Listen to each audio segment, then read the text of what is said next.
glitch the guarantee. E&E. With your boy shit. Glitch, nigga. Shit, I'm about to flood the streets like when the levees break. Criminal minds, my Garcia can navigate. Flowing while I'm blowing this gas. Nigga, no grace. Niggas not seeing me ever. I mean, no dates. Fuck around and end up gone. You get in this place.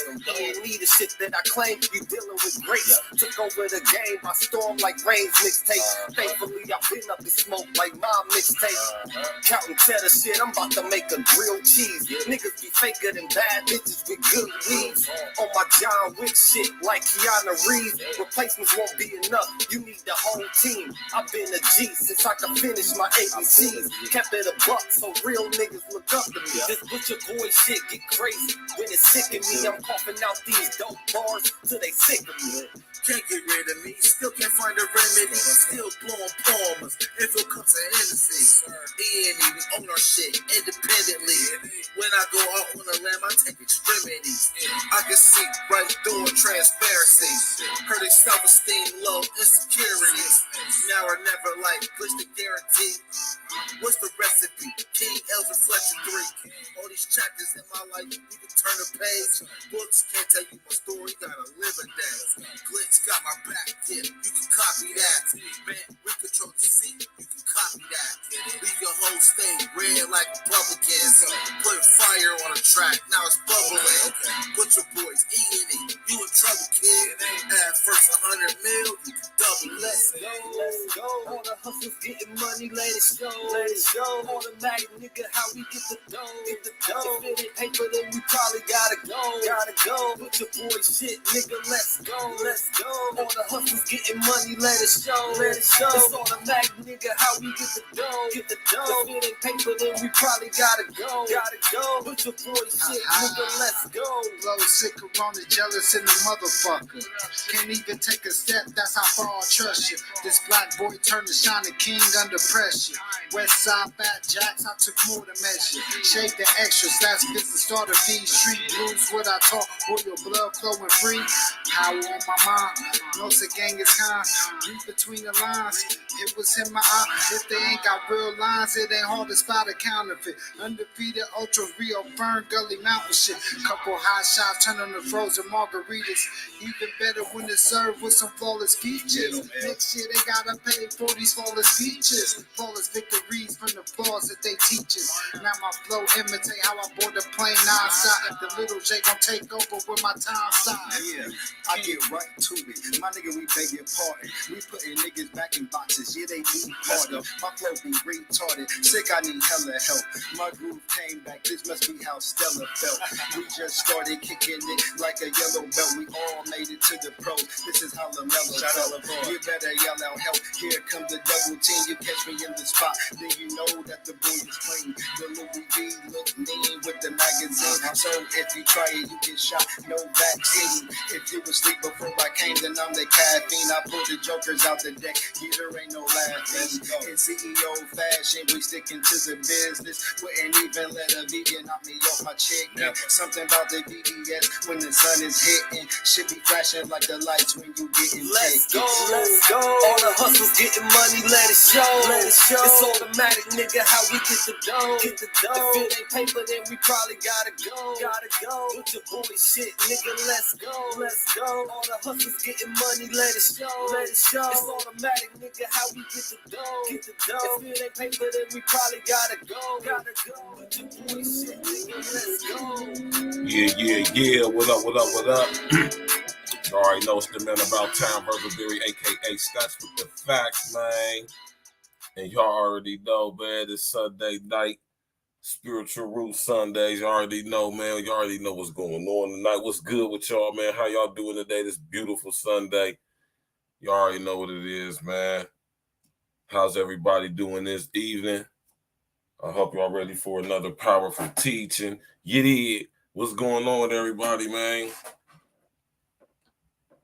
You already know what it is, man. Everybody hit that like button. You know what I'm talking about? What's going on with everybody, man? It's beautiful Sunday evening. Hope y'all enjoy y'all's weekend. You know what I'm saying? I know I enjoy mine, man. It's a beautiful thing, man. You know what I'm saying? Just to be able to sit and relax, Got a couple things done today, man. And here we is. You already know, 8 o'clock Sunday nights over here at A Real Talk Podcast. We going in Spiritual Root Sunday. Out of all of the shows I do, this is the one that I most definitely look forward to out of all of the other shows. You know what I'm saying? And I appreciate everybody coming in, tapping in with us on this beautiful evening. Y'all make sure y'all meet and greet each other as y'all come up in the demonstration, man. What's good? Y'all like last night's show. Shout out to my brother Court, man, a.k.a. Rain Man. We did the listening party for his album, man, Rainstorm, last night, man. Appreciate everybody tapping in. It's a beautiful thing, man. You know what I'm talking about? It was a beautiful situation last night, man. Next weekend, we going in.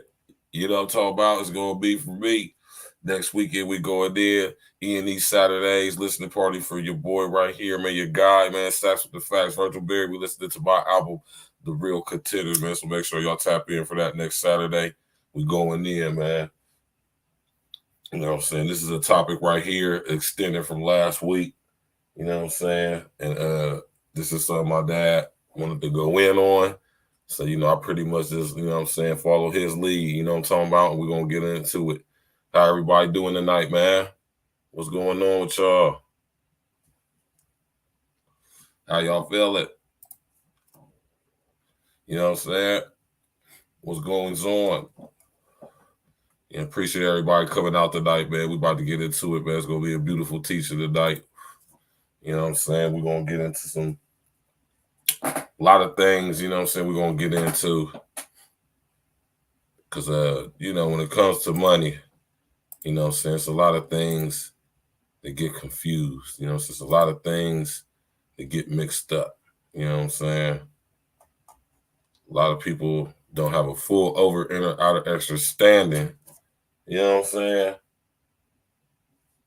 When it comes to money. You know? A lot of people don't understand what money is, what it represents, or how it's created. You know what I'm talking about? There's a lot of stuff concerning money, man, that, you know, a lot of us think we know, but we really don't have no idea. You know what I'm saying? And it's only right that me and my pops get to it. You know what I'm saying? Bring all this information, you know what I'm saying, next level teacher. And, you know, we're going to break it down, you know what I'm saying? Because it means, you know, money, something that's used to have control, you know. Money is used to have influence, which is another form of control, you know, and it has been commoditized and it's been used as a weapon, you know what I'm saying? Weaponized financial status, weaponized, you know what I'm saying, wealth, you know what I'm saying? So we're going to get into it, though, because, you know, everybody ain't rich. Everybody ain't wealthy, you know. And according to certain, you know what I'm saying, words spent by the Most High, man, you know what I'm saying, wealthy, your wealth don't mean nothing. You know what I'm talking about? You have all the money in the world, man. You know what I'm saying? And it don't mean nothing if you ain't doing what you're supposed to do with it. You know what I'm saying? So y'all, man, y'all already know, man, we about to get into it, man. I'm going to get Pops here on the phone in a second. You know what I'm saying? There's a lot of interesting things going on in the world right now. And tomorrow's show, we're going to get into it. You know what I'm saying? I'm going to go ahead and just dedicate next week coming up, or this week coming up, to we're going to do a British royal family series, man, from a different aspects. And tomorrow night, we going in. You know what I'm saying? Y'all look on the page and y'all see that video coming up for tomorrow. You know what I'm saying? We're going to go in on the breakdown of the British crown. You know what I'm saying? We're going to get into that tomorrow, man, because, you know, Queen Lizzie just kicked that old bucket. And, you know, I think it's some things that people need to know about the old so-called royals, man, so they can get a better inner understanding of what's actually going on, man, and what Queen Elizabeth passing away means. You know what I mean? We're going to get into it, so make sure y'all tap in tomorrow night. You know what I'm saying? And Tuesday, of course, me and my brother L going in. We ain't discussed what we're going to go in on about yet, but we will by tomorrow, so it's going to be a beautiful thing. But tonight, we're going to get into it tonight, y'all, man. We having Spiritual Roots Sundays over here on A Real Talk Podcast, and we get into the spiritual roots of money. You know what I'm saying? My pops, you know what I'm saying? Like I said, I just follow his lead on these demonstrations.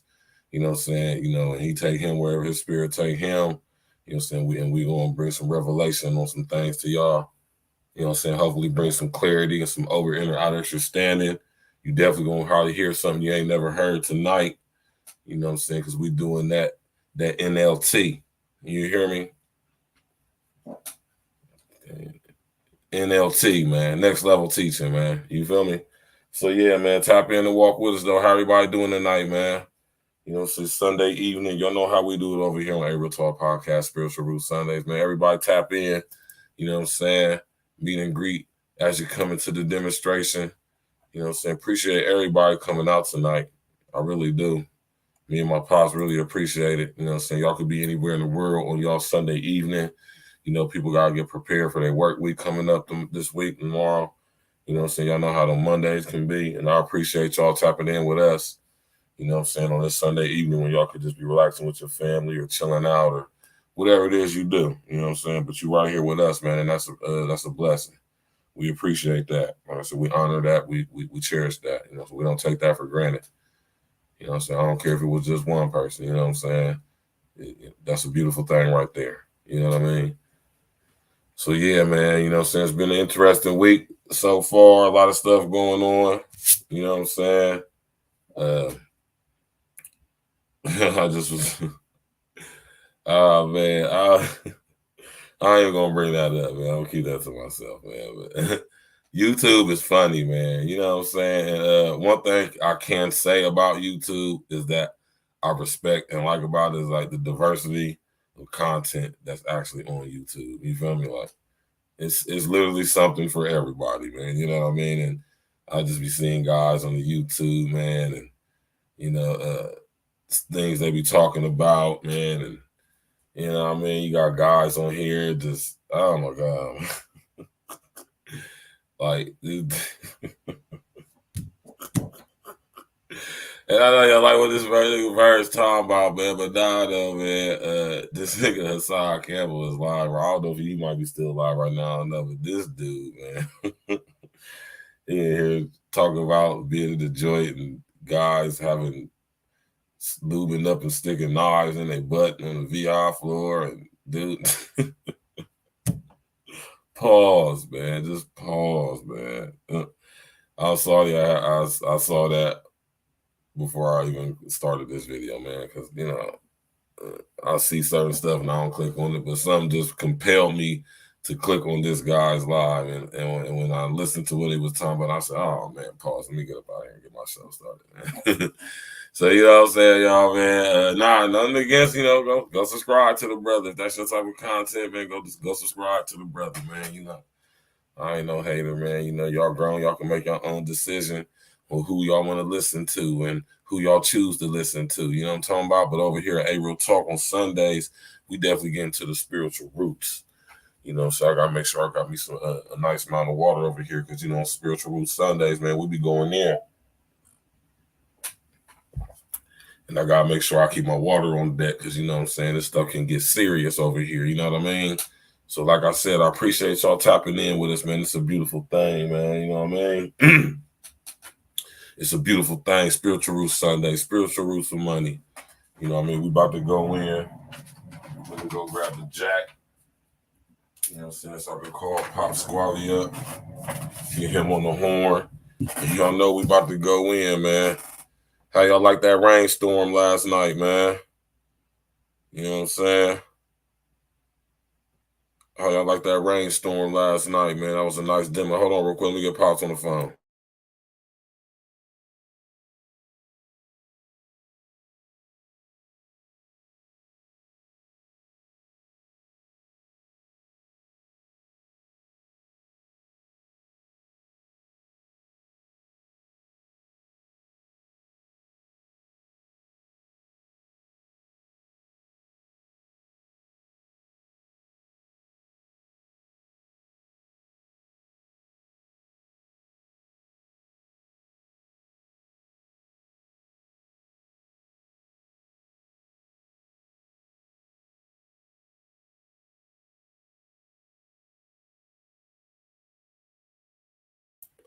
We trying to get Pops on the demo, man. Give us a couple seconds, man.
Just bear with us, man. We're trying to get Pop on the camera, man.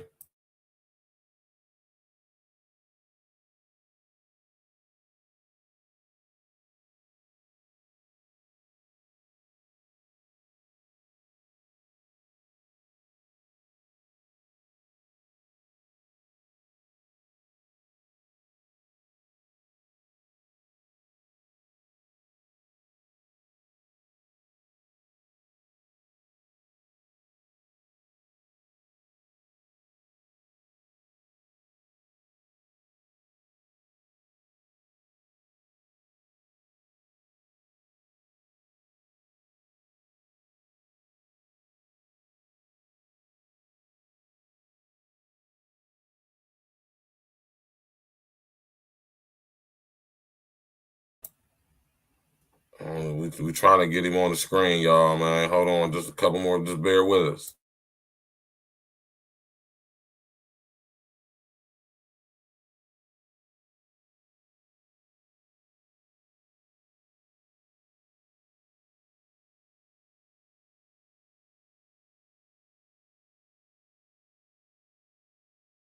We just gonna do it like this, y'all, because I don't know what's going on with the phone situation for the camera, but you know what I'm saying? He right here on the phone, so go ahead. All right, can everybody hear me? Yeah, I can hear you. All right. How's everybody out there again? I hate to apologize again, but I'm trying to work with this. I probably just had to get a new phone, you two family.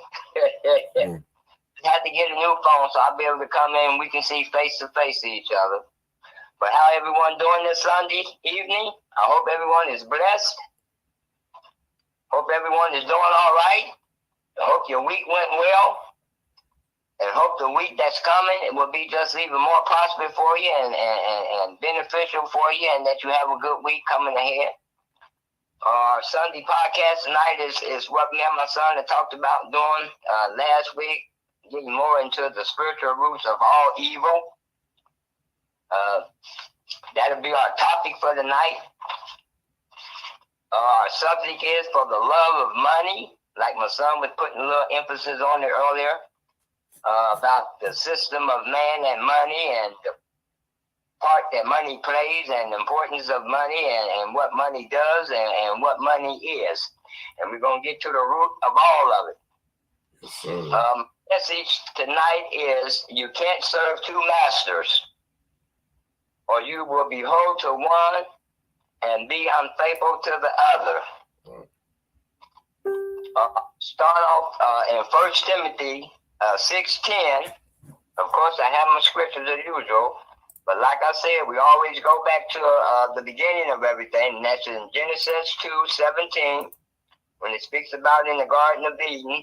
You know, it takes a deeper look at the knowledge of good and evil, which is the tree, which where Satan was at, the serpent, Lucifer. And knowing the deeper meaning of evil and its roots and how it plays a huge part in our world today, and the life of man and his system, from government on down, its influence in man's everyday life, plus the effect it has on everybody's life, is always go back to the Garden of Eden, like I said. So we're going to take a deeper walk, and we're going to look a little deeper into at the tree of the knowledge of good and evil. The root of evil, there is a continuum of evil, of course, ranging from the garden and all through the rest of the Bible. Evil is understood to always have been a position or opposition of and to God. Footnote, as well played a major role in the fall of all the angels that Satan caused to rebel with him. And that's clear enough to say that this is how far back the root of evil goes to. Right. And I wanted to make a footnote also that Satan is not evil and evil is not Satan. Okay? Evil is a part of his personality, of his attributes, of his character, and his makeup. Okay? Just like we are about our different aspects of who we are as being an individual person. Okay? We have our different makeup, our different characteristics, you know. Like some people say, oh, he's very funny, or he's very smart, you know, or he's very articulate, okay? It's a part of your characteristics. It's a part of your attribute, you know, of who you are and your personality as an individual person. So also, this is the same makeup that you can apply to the way that evil is with Satan. Just like my son said a while back, the reptilian concept. That is a part of him, okay? Evil also is a part of his characteristic as well, because it does go back to the garden, you know. He was in the serpent, you know. That what was part of the fruit was knowing and having the knowledge of knowing good and evil, okay?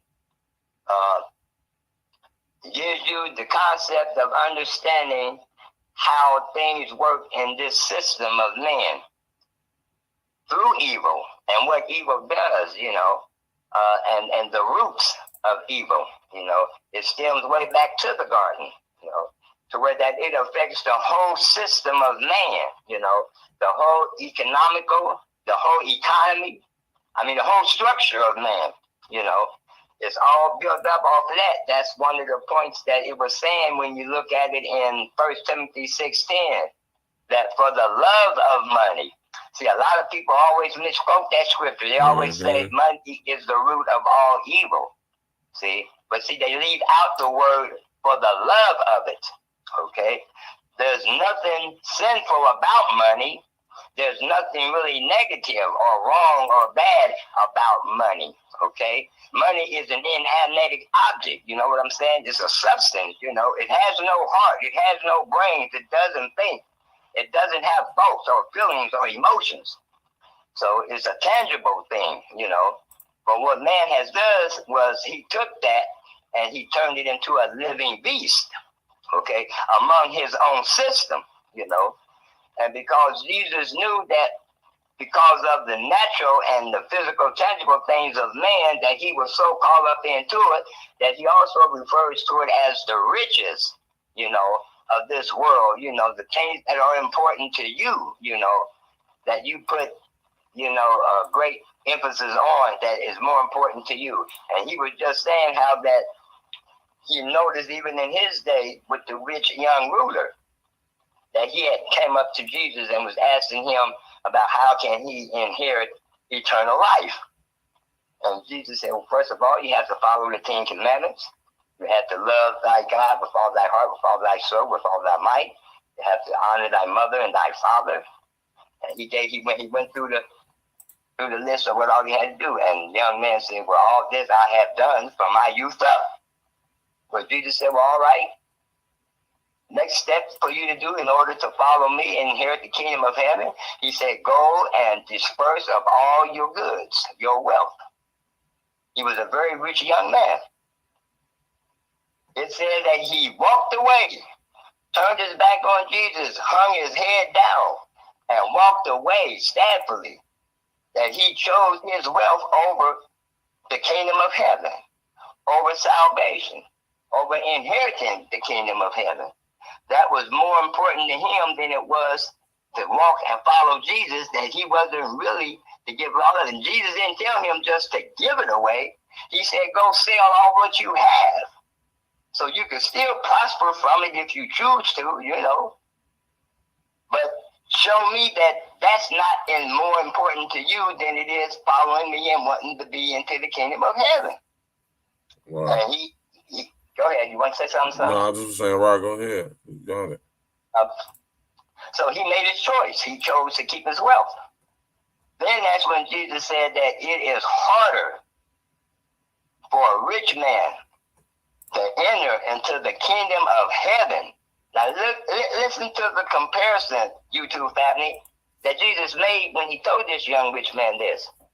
He said it is harder for a camel, or it's harder for a rich man to enter into the kingdom of heaven than it would be for a camel, a huge figure, live animal camel, to enter into the eye of a needle. It's easier for a camel to go through the eye of a needle than it is for a rich man to enter into the kingdom of heaven. I digress that because some of y'all really thinking like the way that Nicodemus did with Jesus about being born again. Right. Okay? The two parallels doesn't match like that. So he wasn't really literally saying that a real live physical camel could actually go through the eye of a little needle that we use to sew clothes with. That wasn't what he was referring to, but that's the analogy that he used. Right. Because in one of the gates of the temple of Solomon, there's a small entrance that you can go into that is so small that only a camel can actually fit through there. So that's what the analogy that he was using. I just thought I'd clear it up so it wouldn't confuse anybody. Right. A real camel can go through a little steel piece of hole in the form of the needle that you use to sew with. But that was the analogy that Jesus was using to tell the rich young man that it would be easier for a camel to go through an eye of a needle than it is for a rich man to enter into the kingdom of heaven, because he didn't want to depart with his riches. Right. That's how much that we can get so caught up into the wealth and the tangible and the materialistic and the monetary aspect of things in the world. Right. And it doesn't always have to be just money.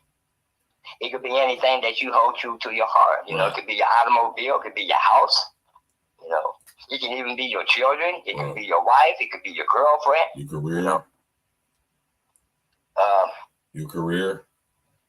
So these are the roots of what evil extends from.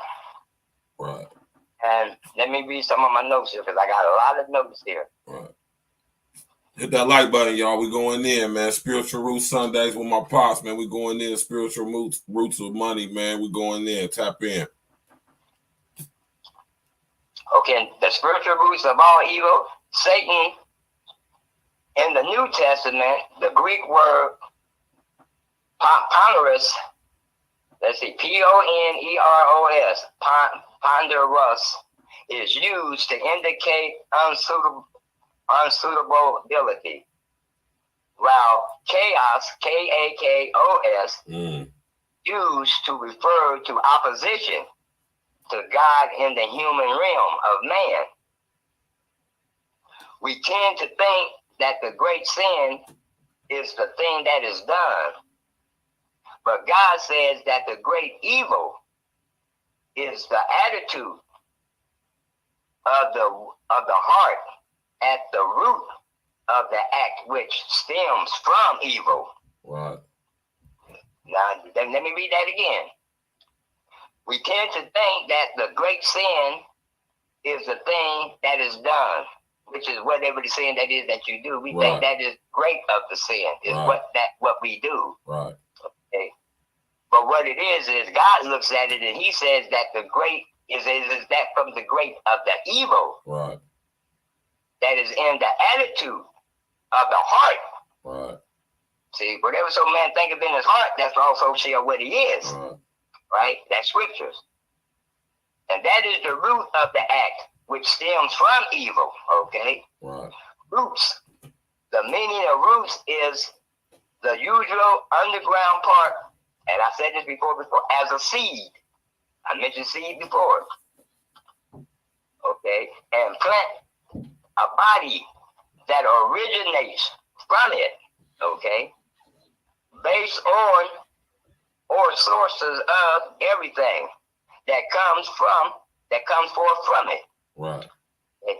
Now, the footnote is Satan is not evil, like I said before, but evil is a part of his personality, his attributes, his character, his makeup, you know, just who he is as being who he is and what he is, okay?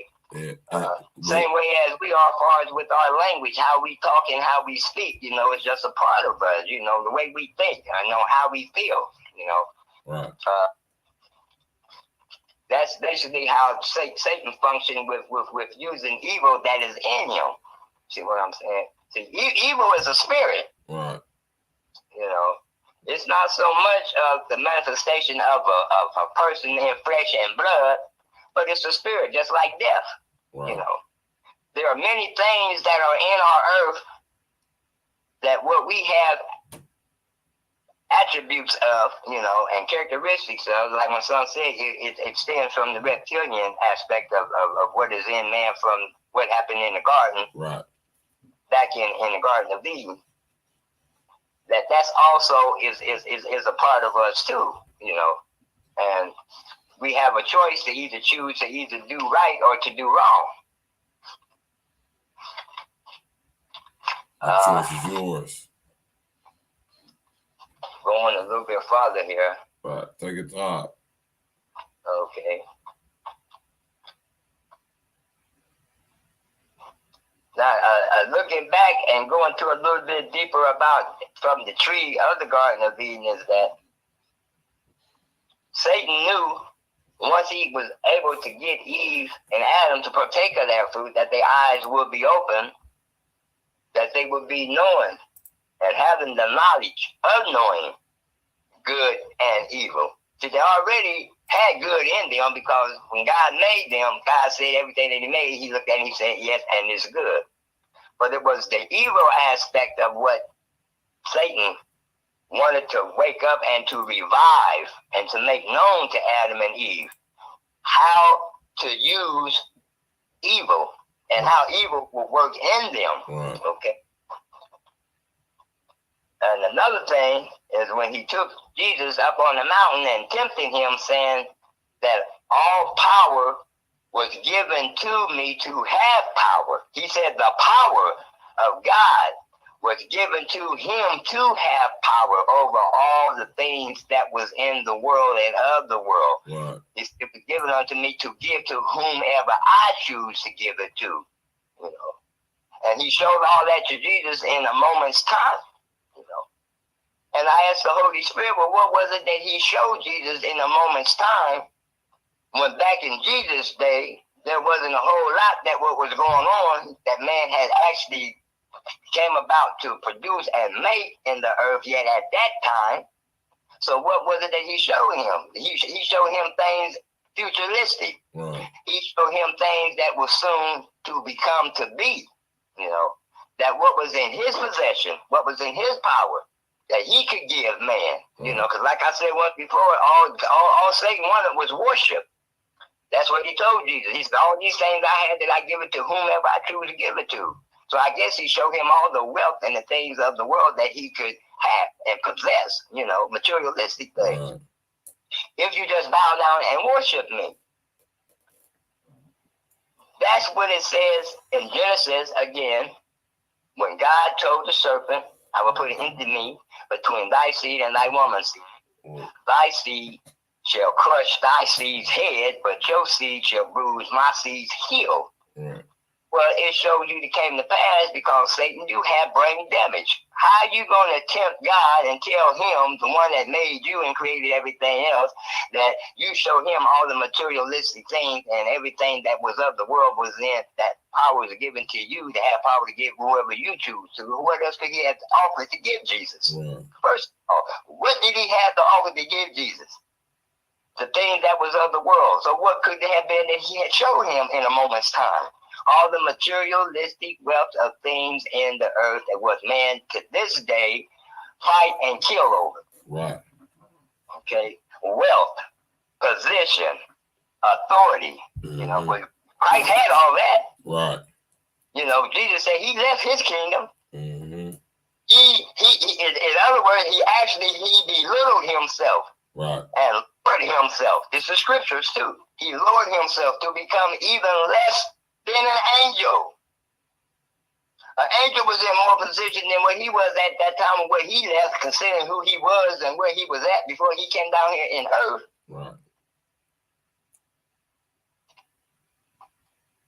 But that's what the devil was trying to do, to offer him all that. So what did he do? When Jesus didn't bow down to him and give in to him, he told him, get hence behind me, Satan. For it is written, man shall not tempt the Lord thy God. And at one point in time, the way that the temptation went on, that he actually got so pissed off at Satan to where that he'd addressed him and called him Satan, Because before then, everything that he had to encounter with Satan with, then he would always say, it is written, it is written, it is written, it is written. You see? Because he still was representing his father. He was not giving any type of clout to himself, not even to the devil at that time. He said, everything I do of my father, and I do what my father want me to do. I say what my father want me to say. Right. So he did anything out of his own, being who he was when he came into earth in flesh. Everything he did, he said, I come down here to do the will of my father, and him and he that sent me. He could have buckled up at Satan and told him, don't you know who I really am? If he wanted to, but that wasn't what he was supposed to do, and he didn't do it because he was obedient unto his father to the very end. From the beginning to the end, he was obedient to his father, and he listened to everything his father said and did everything his father told him to do. So the devil knew he couldn't tempt him no more with anything. He tried to get him to turn stones into bread. He tried to get him to do gymnastics by jumping off a high pinnacle of a temple, saying if you're really the son of God, then written in the word. See, Satan know the word. Remember, he was up there with God. He was with an archangel. And telling him that it is written that the angels would catch you before you could even dash your foot on a stone or be hurt. So he tried to get Jesus to use his authority, use his power to reveal who he really was, to get him to be disobedient to his father by tempting him. That's what the whole temptation was about. Right. It wasn't so much about him being tempted in his flesh to be weak and give in to the devil. Right. It the devil trying to get him to use his power, who he was, as being the word of God and the son of God. See, if he could have got Jesus to do any of those things that he tried to tempt him to do, then God's mission would have been messed up by his son if he would have gave in to it. So that's what the devil was really trying to do when Jesus went into the wilderness and be tempted for 40 days and 40 nights. Right. Plant mission had to be aborted. Would have been aborted. Great way to put that too, son, because that's what it would have been. It would have been aborted if he would have messed up at any time from the time he hit an earth atmosphere in flesh and was born, and he's began to start growing up, because the devil couldn't even attack him until he became a man. Right. Tried to take him out when he was a baby and failed. So his next bet was to wait till he get grown enough to be responsible and accountable for his actions, and then that's the best way he thought he could get him. If he was gonna get him to fall, that would be the best time. Right. And that was when he was in his 30s. That's when he began to start his ministry. That's why he never did any miraculous works, what people call miracles.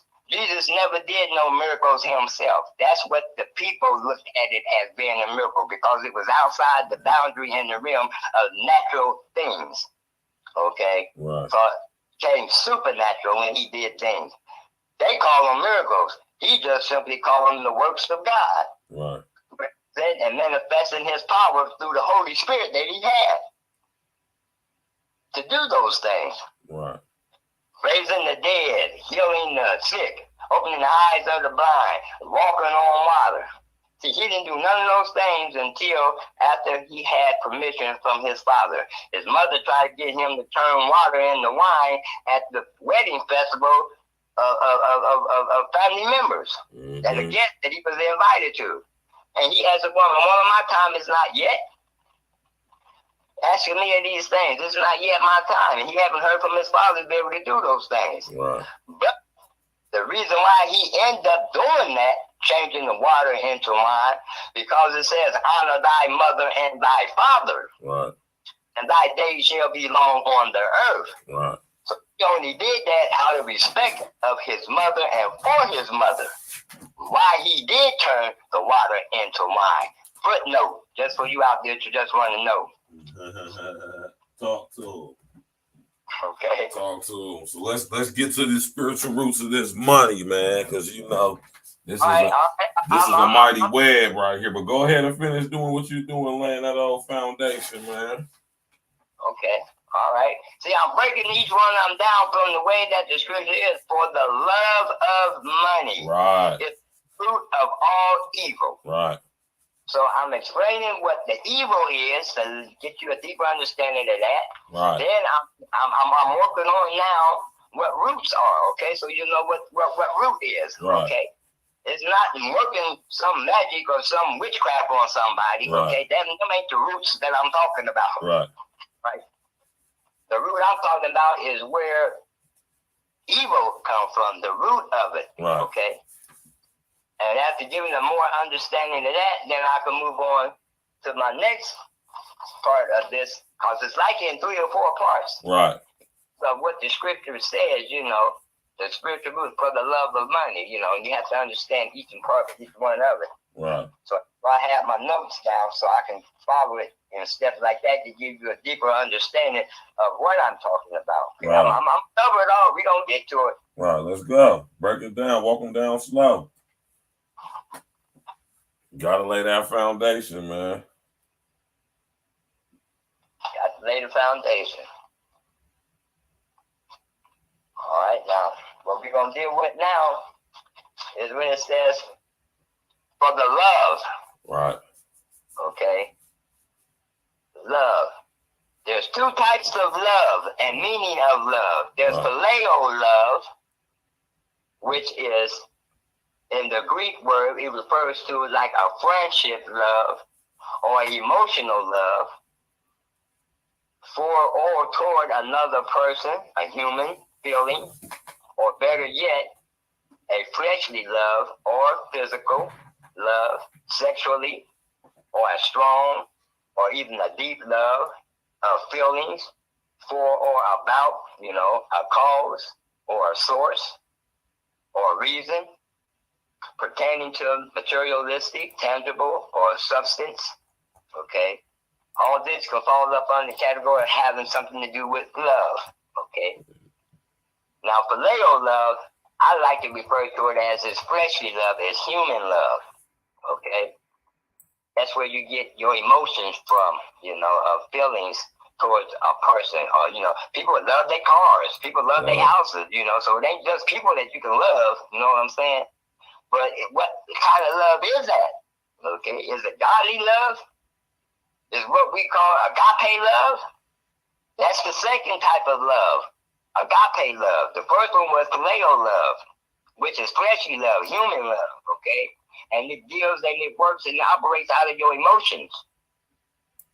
Agape love is the highest form of love or charity. It is the very and only kind of love that comes from God and is given by God and is God. For God is love, and love is God. His love is distinguished from all other types of love. Okay? Agape love is a sacrificial. Love is voluntary love. It's an act of love. It's an action of love. It's a willingness of love. It's not a one-self kind of love, but the kind of love for all others. How'd you like that?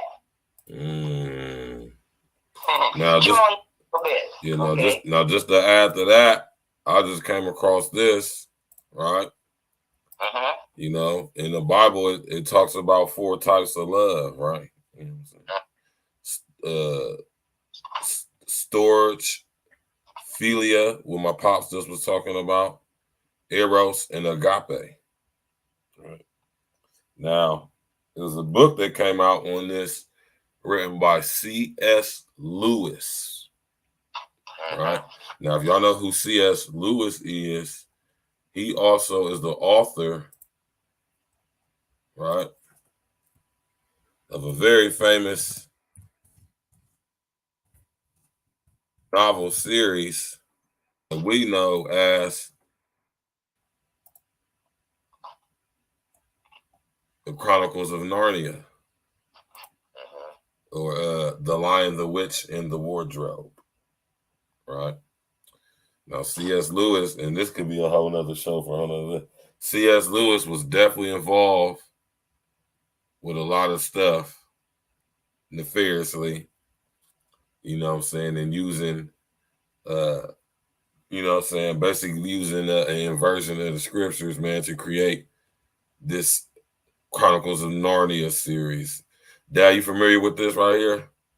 Yeah, little, Yeah, this guy C.S. Lewis, and he wrote this book, The Four Loves, going in on you know what I'm saying, the 4 loves discussing the Bible, 4 types of love discussing the Bible. I just want to throw that in there because, you know, when you look at The Lion, the Witch, and the Wardrobe, it's definitely pushing the agenda. It's definitely you know what I'm saying, pushing the Luciferian and the satanic agenda with the inverse. There, go ahead. So go ahead, Pops.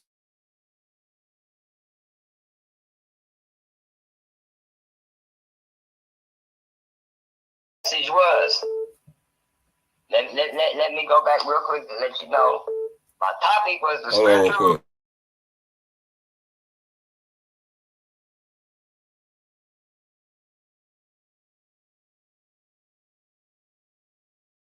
All right, go ahead. Okay, my topic was the spiritual roots of all evil, okay? My subject was for the love of money. And the message is you can't serve 2 masters. Right. Okay? Coming out of 1 Timothy, the 6th chapter and the 10th verse, who said that for the love of money is the root of all evil. For the love of it. Jesus said, you can't serve 2 masters. And this is in Matthew. Okay?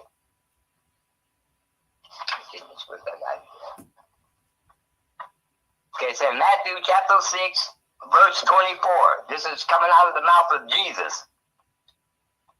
He says, no man can serve 2 masters, for either he will hate the one and love the other, or else he will hold to the one and despise the other. Ye cannot serve God and mammon. This is what Jesus said. The Greek word mammos and related root words in Hebrew, Latin, and Arabic. It's defined as earthly goods, property, riches, elect, whatever it is that you consider to be wealthy to you or important to you, okay? And you can't serve 2 masters. Jesus said you can't serve 2. Right. He didn't say you can work it out. And when he speaks and what he says, he means what he says and he says what he means. I did a little bit more research on getting more understanding about money and how it come about being in the system of men. Okay? Right. My footnote was who was the first person to create money. The study that I was doing, the earliest attribution or contribute to him known is back in 1935, money creators. It was Virgil M. Coogan, Coogan. Hold on. Say that again. That's it's Virgil, Gertrude,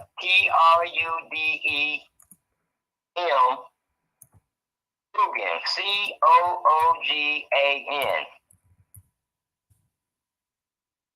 That's the earliest recordings of who might have started actually currency back in 1935.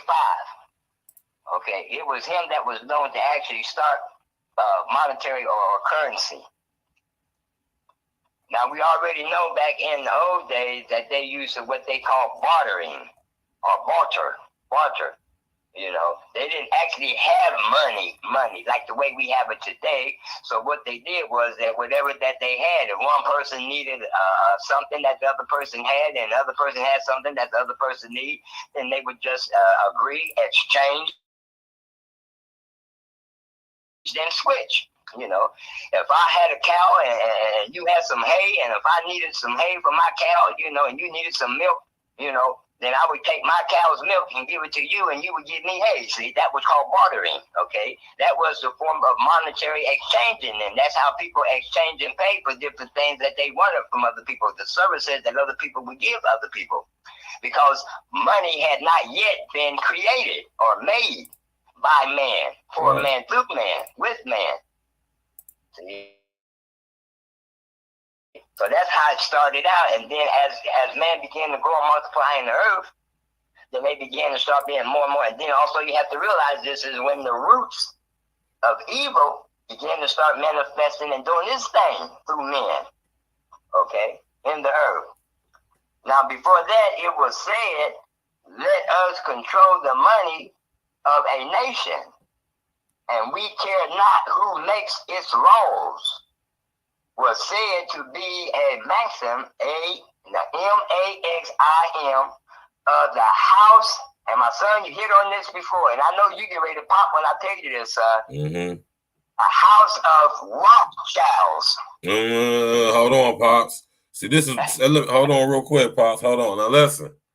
See, this is why I be telling y'all, man, me and my Pops, we don't be getting together with each other behind the scenes. We don't be like, okay, when you say this, I'm going to say this, and what's we're going to do. Nah, this is just straight how we do it, straight off the top. Now, y'all pay attention to what I'm about to put on the screen. I was already about to have this load up.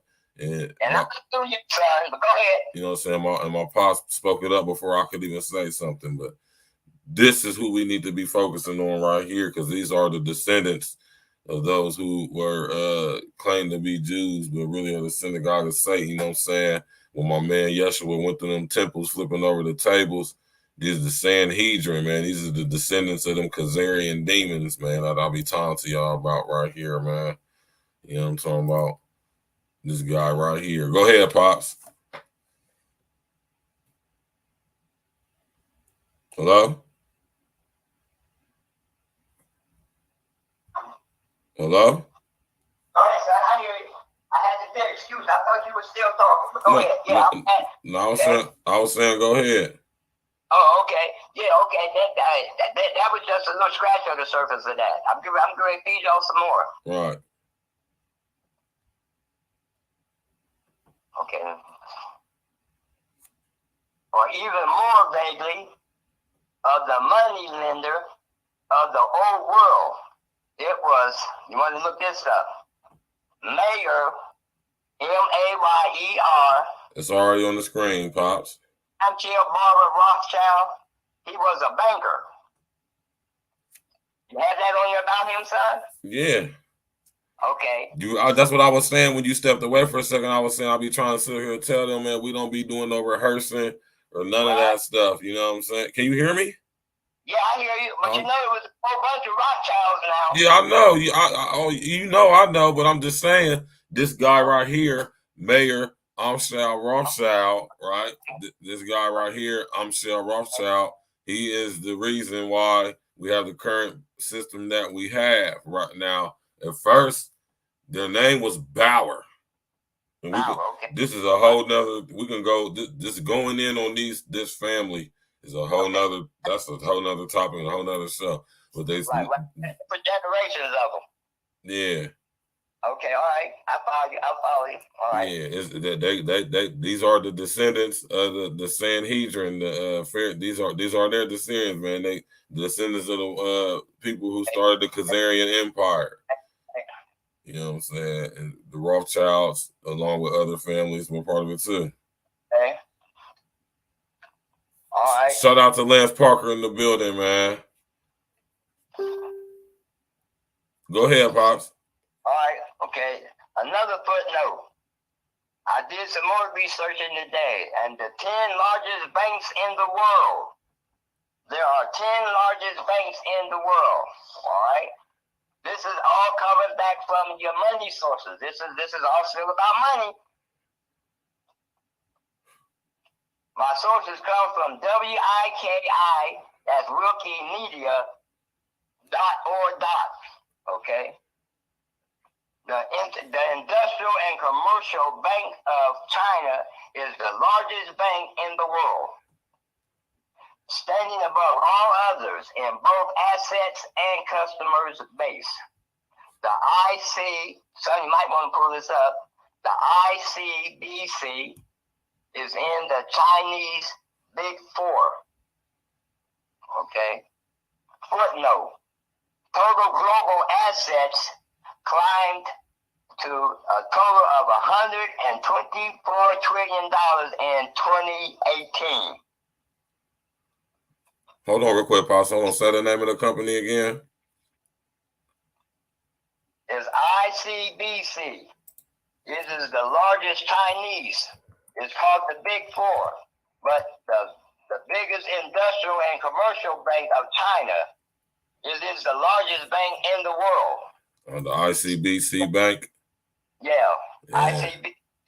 Yeah. Industrial and Commercial Bank of China? Right. Exactly, yes. It's the largest in the world, standing above all others. Hold on, so customer base. What you just say? I said it's the largest bank in the world, right, standing above all other banks. And that's in assets, in having assets and customer bases. In other words, individual banks, customer services, people that they have as customers. And the ICBC is within the triangle of the four of the Chinese Big Four. Now that's internationally. That's abroad. That's in another country. I could have got other countries, but China is the biggest commercial. Okay, a lot of people don't know that. See, that's why the United States is so in debt to China. China can buy this country 4 times over whenever it chooses, and if it asks for this country to pay all its debt that is due, China will own this country. Believe that, people. We are so in debt to China. That's why a lot of our plants and our industrial businesses is no longer here in this country, because they ship them all over to China, because it's cheaper for us to make our goods here or there than it is for us to make it here. And that's what the stipulations of what you call international business contracts that each country have with other countries. See, them are the things that they don't want the people to know or the public to know. See, you as being a citizen, they keep all this from us, unless you go on your own and study and dig into it to find out. But if you don't know and dig in it for yourself, you are blind to what is really going on in the government system of men all over the world. Right. Do your homework, like my son says. It'll blow you away when you find out just what this country is really about. Yeah, man. And how it deals with international countries, okay, and businesses. The GOP, the gross national products, and as far as our material that we get, our produces, our merchandise, is all a monopoly. And it all goes back to for the love of money. It is the root of all evil.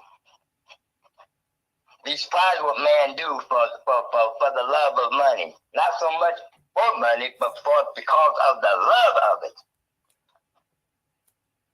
J.P. Morgan, Chase Banks, I'm sure we all familiar with that. It's the world's 6th largest bank in the world. This year, 2022, the U.S.-based Reclaim, J.P. Morgan, is placed as the world's 6th largest financial institution in the world. The biggest bank in this country is J.P. Morgan, which is Chase Bank, okay? It even overtook the United Kingdom's financial institution base of banking and financial institution, reporting a 26% increase yearly in assets. And by the end of 2020, that was what, 2 years ago? It now holds its assets up to $3.886 trillion. I'm not a banker, but I did do my homework. Coming back to showing you how much that the love of money will cause men to do the things that they do. That's what this is all about. It's about how that the love of it, what it does in spreading and keeping evil going into the world, okay?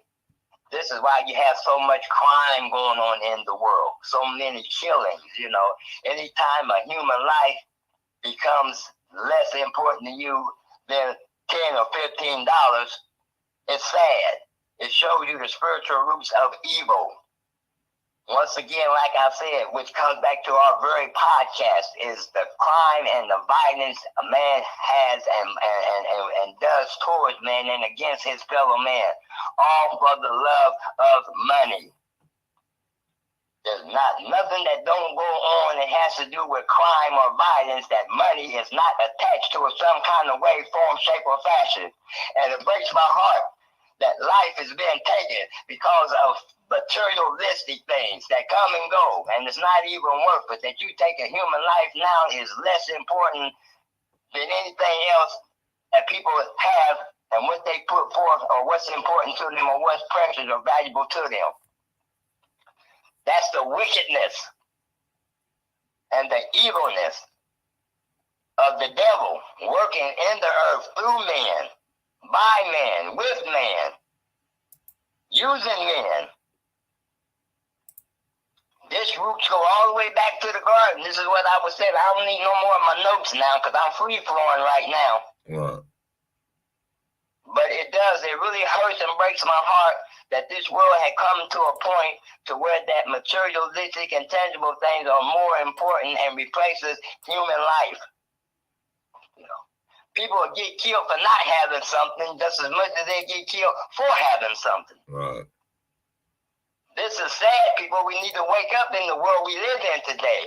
That's why the sons of God have to start manifesting themselves in the earth, because the whole earth cries out and moan and groan in pain, waiting for the manifestations of the sons of God to show themselves up in the earth and start taking back what is rightfully God's and start putting an end to all this violence and wickedness and killing and murdering. Because we have the power and authority to do it, but we have to be where we're supposed to be in order to make it happen.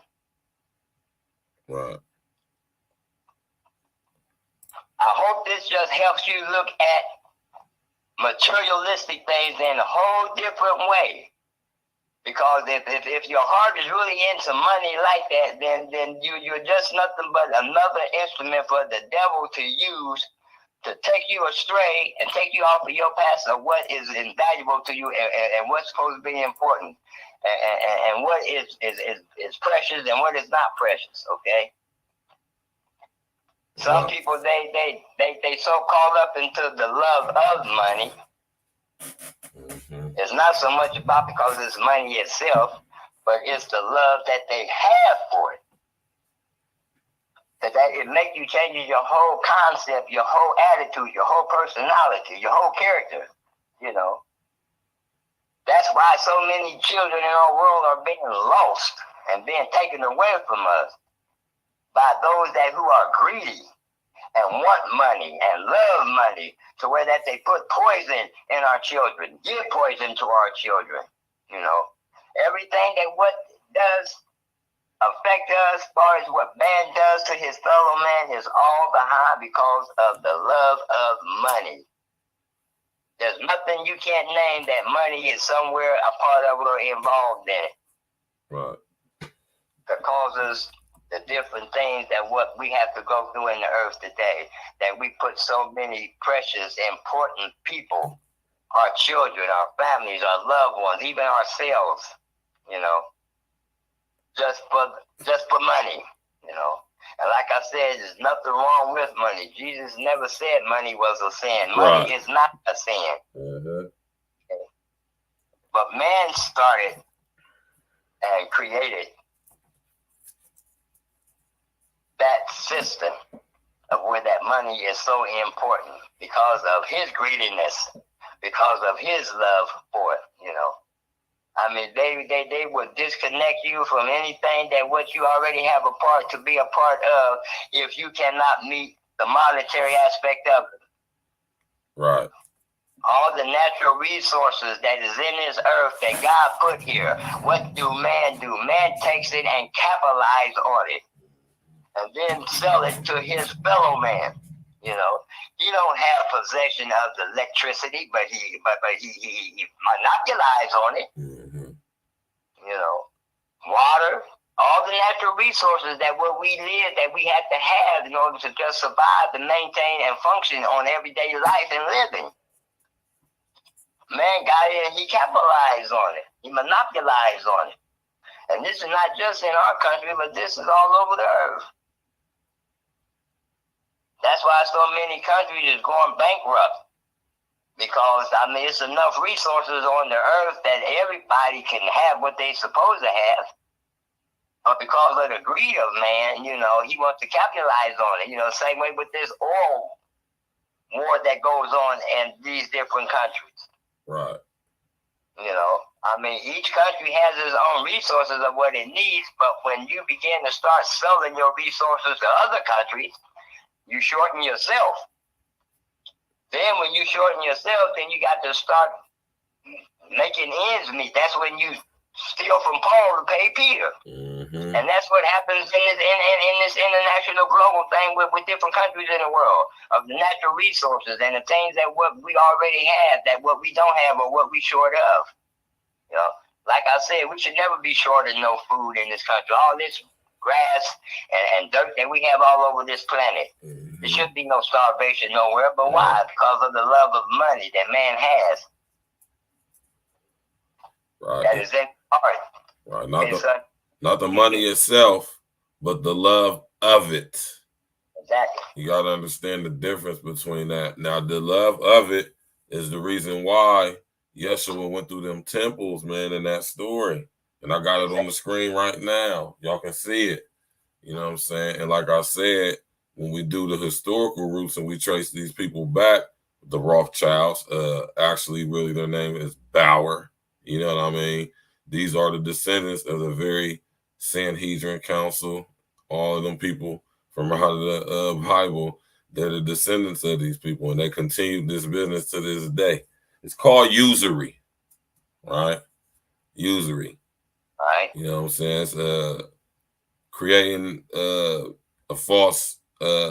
This whole system is a demonic system. You hear me? Yeah.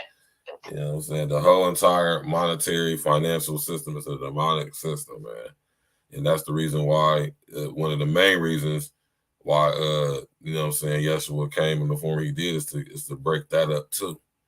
And to represent the story of him going through these temples is a, you know, representation of that. Because y'all got to understand how deep, you know what I'm saying, this thing really goes, man, as far as every aspect of our reality. You know what I'm saying? It's pervasive, you know what I'm saying? And the financial institutions. I think that aspect of it, I think that's one of the most, you know what I'm saying? Because like my dad said, you know what I'm saying, the love of money is the reason why, you know what I'm saying, people can be tricked and manipulated to, you know what I'm saying, put the love of money above the love of the Most High, you know what I'm saying? And then this causes the rift right there. And this is where LSD can come in and manipulate, you know what I'm saying, and get people to, you know what I'm saying, think that they selling their soul to him when it don't belong to him, belong to them in the first place. And then through the love of the money, which isn't real in the first place. Right. It's all an illusion, man. And yes, like my man Lance Parker said, reptilian royalty. Yeah, this is a reptilian mindset. Like I said, we all have this DNA in us in the R complex. Right. It's down to the very DNA, and that which is a result of the hack, or what we will, my pops refer to as the fall. So we got to tie it all together. Go ahead, pops. Yes, and that's the same thing Jesus was saying. Now, what does it profit a man if he gain the whole world and lose his own soul, or his only soul? What can you give in exchange for your soul? Right. And this is what so many people do when they get so caught up in the love. And not only the love of money, but the lust of it. Yeah, the lust of money, man. You know, not just the love of it, but the lust of it. You know, you'd be surprised at so many different avenues, which then another word is roots. See, you take a tree and you plant a tree. And after that tree been there for so many years, not only it starts off with maybe 2 or 3 or 4 roots, sometimes even 1 root. But after it's been planted in that dirt a long time, it begins to form many roots. There's trees that goes from clear, it just travels underground. The roots just spread and grow. Right. And move, you know.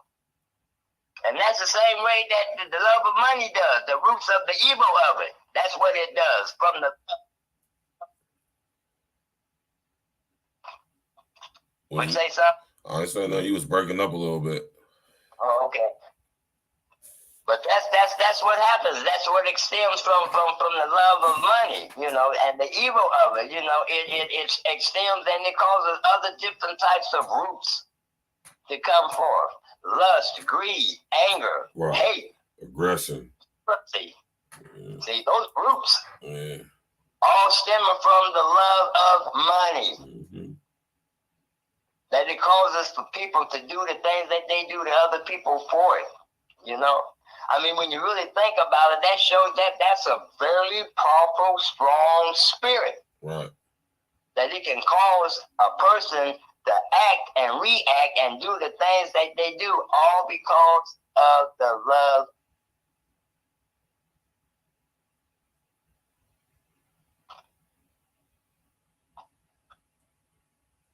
And it's sad. It really is. You know, I hope that it open up my YouTube family's eyes spiritually and physically, and ears spiritually and physically, to put money. Yeah, your phone keep going in and out.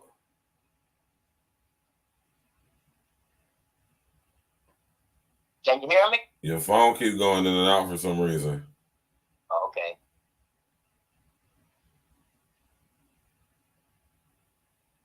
That's that. Huh?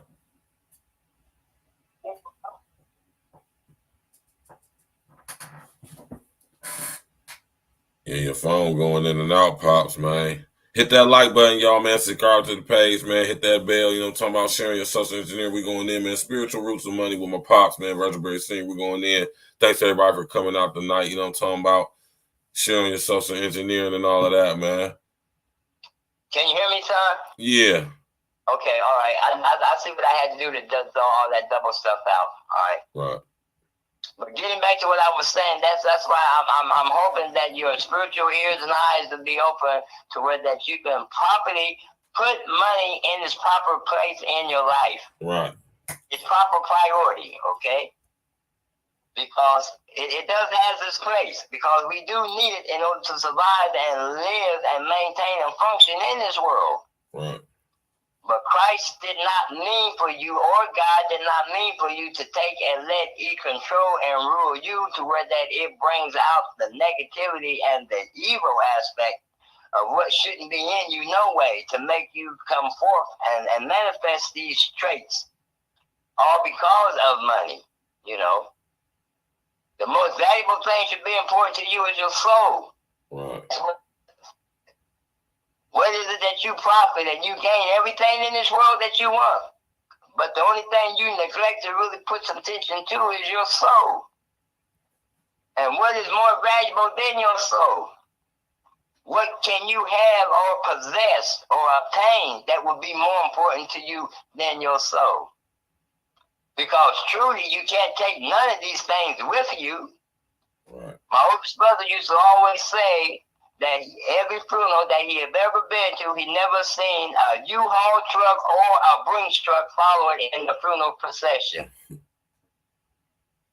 You can't take it with you. Right. No matter how much of it that you obtain and require. There's even a scripture in the Testament that Jesus even gave a parable to about a rich man. Not the young rich man, but another rich man, that he had so much materialistic things in all the world that he could think of, that he had nothing but barns. He had barns built just to store all his possessions, all his worldly possessions, his goods, his gold, whatever he had barns built for it. That's how much of it that he had.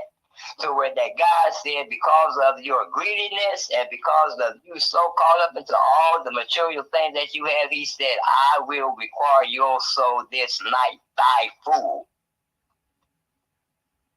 out of the mouth of God. Right. And he took the man's life. So what does it profit you to gain everything in this world and lose your only soul? Another footnote. No matter how much money that you have, no matter how much insurance policies that you have, you don't benefit from none of it when you die. People boast about they covered and they well taken care of. What about your soul? Do you have the insurance for your soul? Are your soul in good shape? So when you do leave this place, that it'll go to where that it needs to go to? Or are you just concentrating more on your material wealth? Or the love that you have of money. And like I said, it don't have to just be monetary money or cash money or currency money. It could be anything that becomes more precious and valuable to you than your soul itself. Right. Your house, your cars, even your children. You know, there's so many other things can take the place of that. You know, but the main thing that what God was bringing out about it is that that's where evil is extended from, because of the love of money that man has more than anything else that should be important to him is the love of money. You know, and if you look at the world today and see the thing that goes on and how much money is behind it, but not so much because of the money that's behind it, because of the love of the money that is behind it. Right.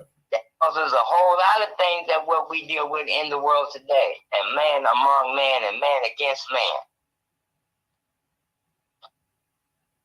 Exactly. That's what I wanted to share with everyone tonight. Hopefully that it would open up your eyes spiritually and hope for you to reevaluate your principles and your values and what's important to you. You know, like I said, there's nothing wrong in having money. There's nothing wrong with being wealthy. As long as you know how to obtain it properly, the right way, as long as you put it in its right perspective. That's why the devil can use so many of us to do the things that we do. It's because of that of money. That's what so many people have done. They have bowed down and start worshiping him because he opens up those doors and he has the power that was given to him to have power to give you whatever you want. Materialistic, tangible, monetary things, you know, houses, clothing, you know, jewelry, you know. You see it every day in the earth. People that are destroyed, people that are taken out, people that are killing each other. over this very thing is what me and my son is discussing tonight on our podcast. It's because of having the love of money and all the evil that it brings out of a person, to have it, to obtain it, to keep it, to get it, And it's because the love of it that they have. There's nothing wrong with having it and wanting it, but it's the love of it. That's where the danger coming in, where the destruction coming in, where the killing coming in, And it takes you out of your character, who you are, Is that what dictates you? Is that what makes you be who you are? Do that makes you feel like you work who you are? By the bank account that you have, or the money that you have in your pocket. And then again, there's no rest really for the wealthy, because they always worrying about somebody who's trying to get it from them anyway. Right. They can't sleep properly, They don't get proper rest, They don't have normal everyday lives because they're so busy worrying about their wealth. If it ain't people that they don't know trying to take it from them, it's people that they do know that is taking it from them. Exactly. You got people that don't want them to have it. Right. Then you got people that mad because they do have it and then they have more than what they have. But then they got to worry about people trying to take what they already have because they got more than what other people have. Right. Not only do they try to take from you what you already had, they try to stop you from making what more you can get. Right. So it comes with its limitations. Yeah, that's why people killing each other, And like I said, I don't badmouth anything or anybody, but as far as the devil works the most is in these rappers, in the music industry, period. Not just rapping, but in the music industry, period. Because that's where the devil has the most hold on man anyway, because he is the music man. All you got to do is bow down and worship him, and he'll make you a star. You don't even really have to sing. You don't even really have to have the talent or the gift to sing. You look at the musicians that we have today. Look at the rappers. Right. They're not really rapping about anything positive or constructive or good. But look at the billions and the millions of dollars that they make. Then there's somebody out there for somebody, you know what I'm saying? Because you don't have just one follower, if you got rappers out there and you got their fans, they got a fan base and they got fans. Look how many fans that different people like different types of rappers. So no one is really stepping on anybody's toes as far as taking something from somebody. Because you go to who you like to hear, you know what I'm saying? How you gonna be mad if I like country music and don't like rock?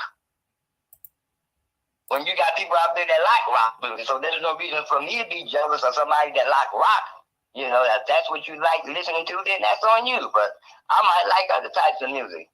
But they all get rewarded for that, no matter what quality or type of music that they're into. They still have fans. So why would they be jealous of one another? Because one is getting more fans than the other. It's like I always said, and I made a sign and I posted about this years ago. Everybody is a star. Everybody is a star. How bright you shine is up to you. If you want to shine brighter than another star, then that's your call. But there's no reason for me to be jealous because you choose to shine brighter than what I choose to shine, being a star. They're both stars. So how you shine is up to you. And if you shine what's up, brighter, huh? No, I was just saying what's up to somebody in the chat. Go ahead, Bob. Okay, yeah. So it falls in the same way in any other profession that you have, Never be jealous of nobody else because it ain't so much that they doing better than you, It's the perception of how you see and perceive your own self. More so than what somebody else see of you. Me being a retired chef, I know there's a lot of people out there that can cook. You too, family, do you hear me? There's a lot of people out there that are excellent and good cooks, but there's none like me. I don't feel inferior. I'm not jealous of them or their careers or how much money they make off of their profession. I had that same choice. Can't no one cook like me. I'm a master chef. I create dishes from scratch. I don't open up cans of this and that and ready-made packaged food. I start from scratch. I take boxes of spaghetti, cans of tomato sauce, and I create my own sauces. See, I'm a creative chef, so I don't never have to feel jealous or envious of anybody else that can cook, because you can't go nowhere else and get my cooking. So I don't have that inferior complex about me being a star shining, that I think I don't shine as bright as anybody else. No, I shine bright that I'm supposed to shine. I don't never being competitive with nobody else. God didn't make me that way. And hopefully that if you have that same concept of yourself, that's the way you see yourself, and you don't have to be jealous of nobody else. You know, I'm glad for those who have the gifts and the talents that they have.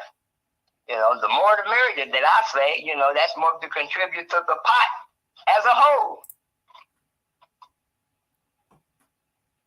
So I hope that this is something out of this week's podcast, that someone got something out of it in very many different ways, you know.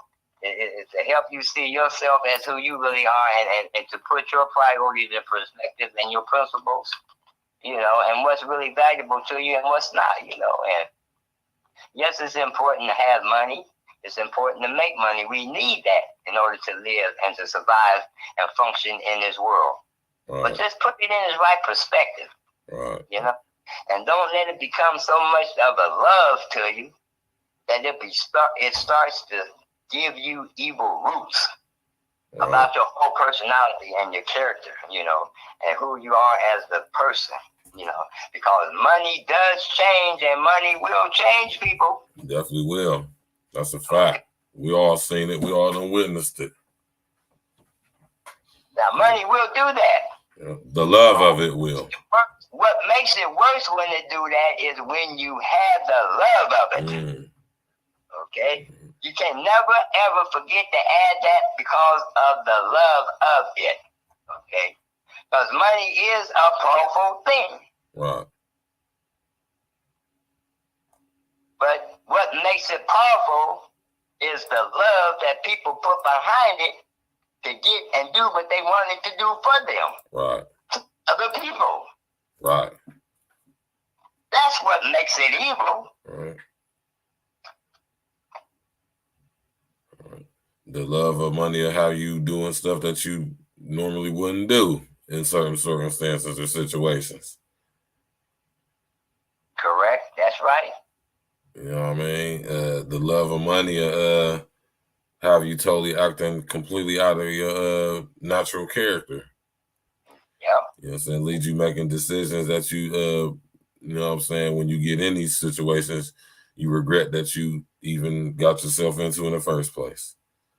So, you know what I'm saying? I think it's very important to understand the difference between having money, using money for its proper use and context, you know, what is that originally designed for, as far as being able to function in society, and the big difference between having the love of it, though. You know what I'm saying? A lust for it too. You know what I'm saying? That's taking it into another stratosphere. Because like we all say, we gotta think about when we think about money and what it actually is, as in how we perceive it, it's not real. Right. You know what I'm saying? We are sitting here operating off of the belief of this stuff working, which is this demon time technology right there off top. You know what I'm saying? Y'all got to understand that when it comes to money, this is all a part of a demonic system structure, you know what I'm saying, within this reality, designed to keep us locked into the hive mind of Lucifer, Satan, the devil, because he knows that money isn't real.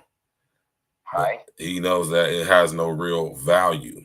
But he knows that if he can trick man into giving it value, love, or love of it or for it, it can use it to manipulate. Like I said, remember I keep telling y'all, can't create.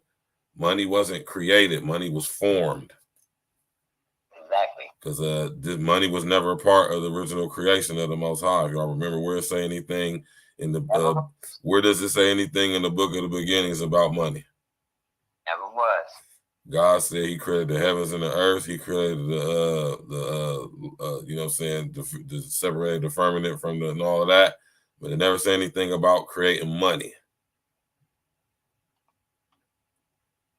And that ties it back to when Yeshua was flipping over the tables. It was something that was out of the original design. You know what I mean? Everything that the Most High created for man was given to them all over the whole entire earth. And then just think about what my pop said earlier when he said that there's really no reason why anybody anywhere on this planet should be starving. This planet is abundant with you know what I'm saying, food that natural sources. Natural.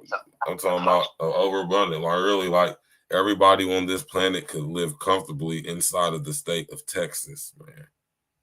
Literally, in the most opulence of luxury and style. And if the love of money is something that's also used to create something that also is a representation of the hive mind, reptilian mind, you feel me? Which is hierarchical rule. You know what I'm saying? Through the love of money, we have structure in society from the top down. The corporation or corporations, or the financial systems, or the the corporations that run all the big, you know what I'm saying, the business and commerce. You know what I'm saying? And all of this is all part of this big, huge web. In all of these industries, I don't care what it is. You heard my pop say earlier, the music industry is all being ran and orchestrated by the descendants of these, you know what I'm saying, those who claim to be Jews are really of the synagogue of Satan. You know what I'm saying? Think of every industry: the financial industry, the music industry, entertainment industry, sports industry, the higher learning or academia industry. You feel me? The media. The media. You know what I'm saying? Every industry on this planet is infiltrated by the descendants of the very people who Yeshua was flipping their tables over in the Bible. You know what I'm saying? And these are of the seed, right? The DNA, the manipulated DNA of Lucifer, Satan, the devil, man. And that's why we say y'all gotta really, really use your higher thinking and critical thinking to see how all of this fits together and how it's all being, so to speak, presented to us now. And this is why we see a lot of stuff going on in society we see going on now. This is why we see the state of the so-called religious systems on the planet. That's why we say they're all in a state of disarray.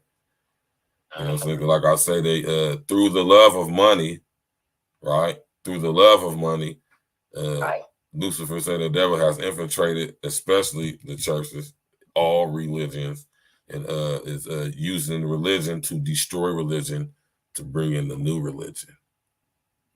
Right.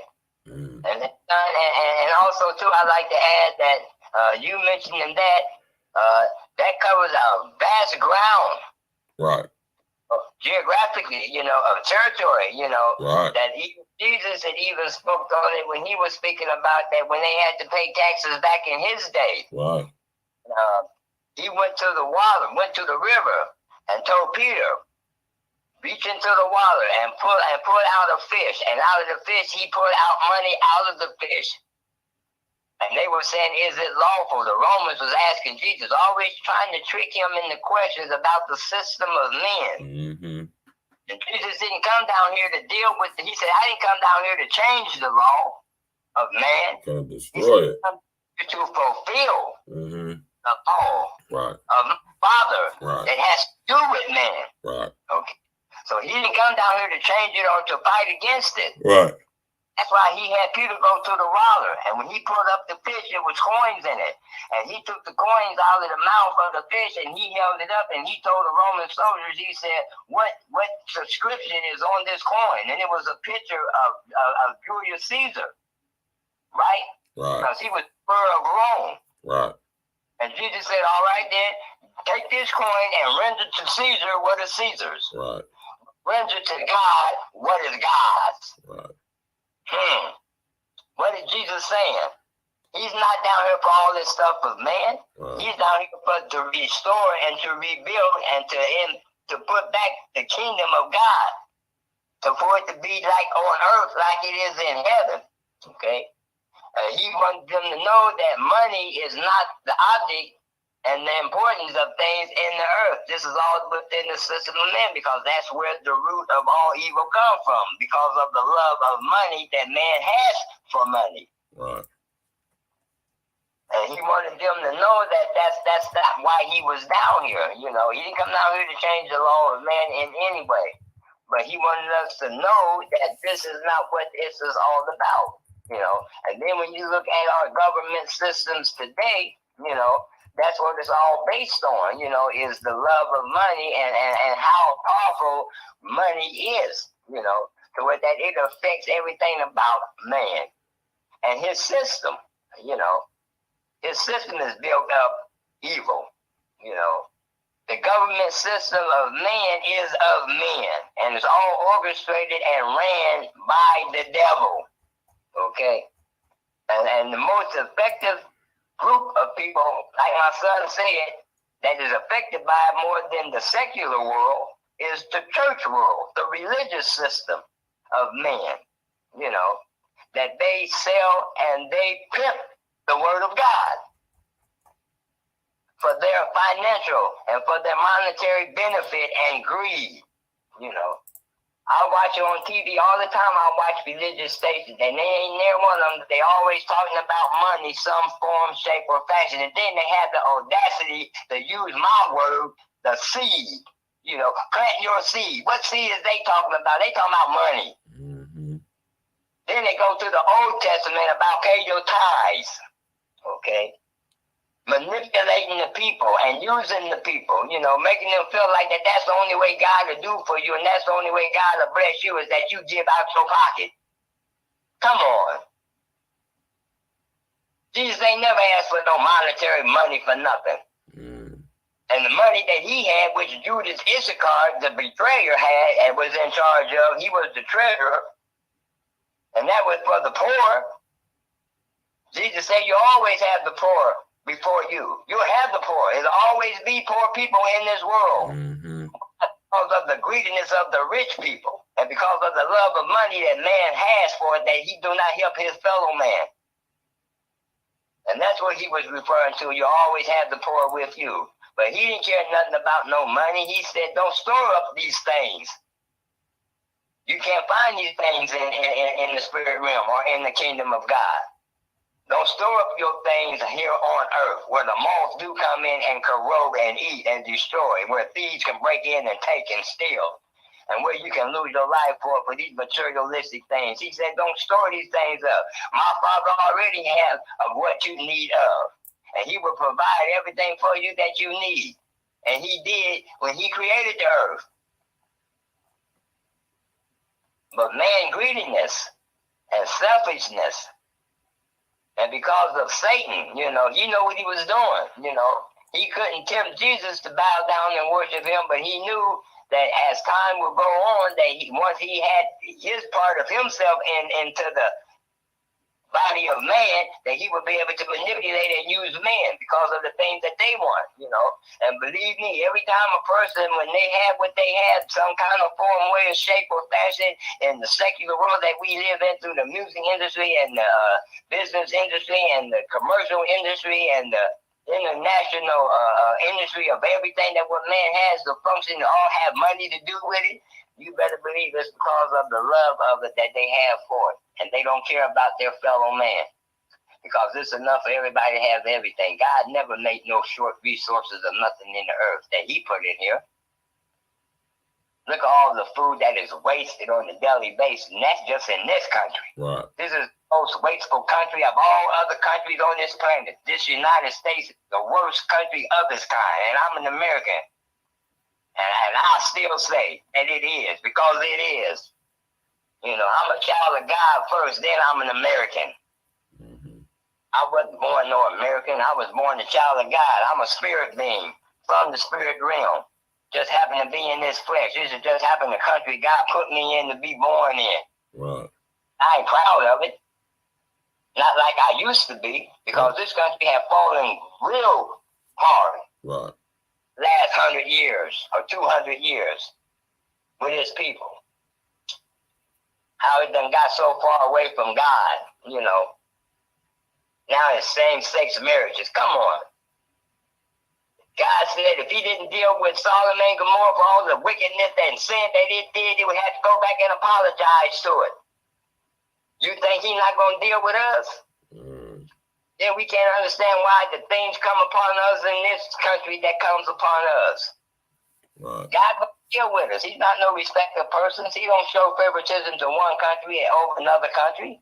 He deals with all men are as filthy rags before him. There is none that is not perfect. And you're going to deal with everybody according to whatever that they do. That's a fact. Yeah, all your works going to be judged and tried by the fire. That's what God said. Every man's works shall be tried the final day. So no matter what you do on this planet, while you're on this planet, if it ain't from the goodness of your heart, or what he called hay, wood, and stubble, you're going to test it out by the fire. And if the fire can stand it, then that means it was good. If it's being burned up and consumed, that means it wasn't what it's supposed to be. And that's what it means by when he said every man's works shall be judged. So you better hope and understand how your works are in this earth that you do. Not only just for yourself, but for others. That's a fact. Because God, he sits high and he watches down low and below. There's nothing that you do or think or can or have thoughts of, whether in your mind or in your heart, that God already don't know. Remember, he know every hair that is numbered on your head. He know what you going to think before you think it. And going to know what you going to do after you do what you do. Talk to him. It's time to be God conscious. Right. And that's what's wrong with man today in this earth. That's how far away he done strayed from God, to where that even his conscience don't even bother him no more to even know that there's a God. Don't you know back in the biblical days that there were men in the earth that didn't care nothing about God? And this comes out in Romans, that Paul speaks a great deal about, that when man knew God, and they refused to retain God in their memory and in their thoughts because of their wicked ways and the things that they were doing, that they didn't care about God and didn't want to know about God, that God, he sheared their minds. Now, I'm a chef, and the word shear means simply that when you put hamburger or meat on a hot grill, what it does is that it locks in the flavors of the meat, which it shears the bottom of the meat from the heat from the iron of the griddle. So that means that whatever moisture is locked in there, it's locked in there, because the heat locks it in there where it can't get out. And that's what happens when men refuse to acknowledge God and know that there's a God, that he shears their minds. In other words, he locks it out to where that they can't even have no memory of him. That's why people say that they know of God, but they don't believe in God. Because that part of their knowledge was sheared out from them, that God, and God said he turned them over to a reprobate mind. That means that you do whatever you want to do in your thought pattern. Whatever you think in your mind, then that's what you're able to do. But to have a knowledge of God, to be knowing that what you're doing is wrong or right is right, and you can't tell the two and the difference between the two, then God just locks it out to where that it don't make you no different. That's why people don't have conscience when they do the things that they do. Like when people can harm and hurt other people. It takes a whole lot to hurt somebody and not have no kind of feeling or remorse about it. Right. And that's what's going on with through the love of money. We being made to be devoid of empathy. The very thing that makes us, one of the very thing that makes us human, empathy, the ability to put ourselves in the feelings or in the place of people who's going to suffer the consequences of our actions. You feel me? And through the love of money, that is being completely deleted and grafted out of our very DNA. You heard my pop say that some people don't even know. You know what I'm saying? They don't even realize, you know what I mean, that they're doing certain things they're doing when it comes to the love of money anyway, because it's the consequences, you know what I'm saying, have been, pretty much gotten rid of, so nobody cares about the consequences. And also, I want to speak on this real quick, because this is something that I also talk about as well. You still there? Can you hear me? Yeah, I'm here. Yeah, I just want to speak on this as well too. You know what I'm saying? And as a reference to what my dad just was talking about. Now, let me just speak on this real quick too. Y'all see this dude, Kenneth Copeland, man? See his face, man? Look at his eyes, man. He looks spooky as hell, don't he? Mm-hmm. Oh, Kenneth Copeland, man. He one of them preachers. He one of them mega pastors my pop was talking about. One of them hustlers. Yeah. Yeah, this one of them right here, though. We're going to get him off the screen, though. Yeah, you have to be real careful now about what are your what you call your religious leaders today. They selling out. That's why Christ said that in the latter days, he said there are many hearts that will wax cold, heartless, hard of hearts, not having no kind of human compassion for their fellow man, for your brother man. Wow. And Satan has gotten into the religious system of men that even the very ones that started out walking right with God have now turned their backs on God and from God because of the love of money. And I'm talking about truly men, great men that were of great men of God. You know, I don't have to name names. I know them when I see them. I know them by the spirit, you know. There's some of them that I was brought up on when I got saved, you know, that I will follow in their teaching, that I see where they don't went astray. And then see what you do in the dark will soon be brought to light, you know. Another thing that I wanted to share a footnote to people about sins and things that people do is that there's three types of sins that sticks with the person. You got sins that follows you, okay? Now I'm talking individually now of your sin, not nobody else's sins, but your sins. And there's three types and three ways of sins, how they latches on to each individual person. You have your sins that follow you. That means your sins from your past, that when you keep doing what you're doing and repeating them, that they following you everywhere you go, and every day that progresses on and you keep doing it and repeatedly, then that sin follows you.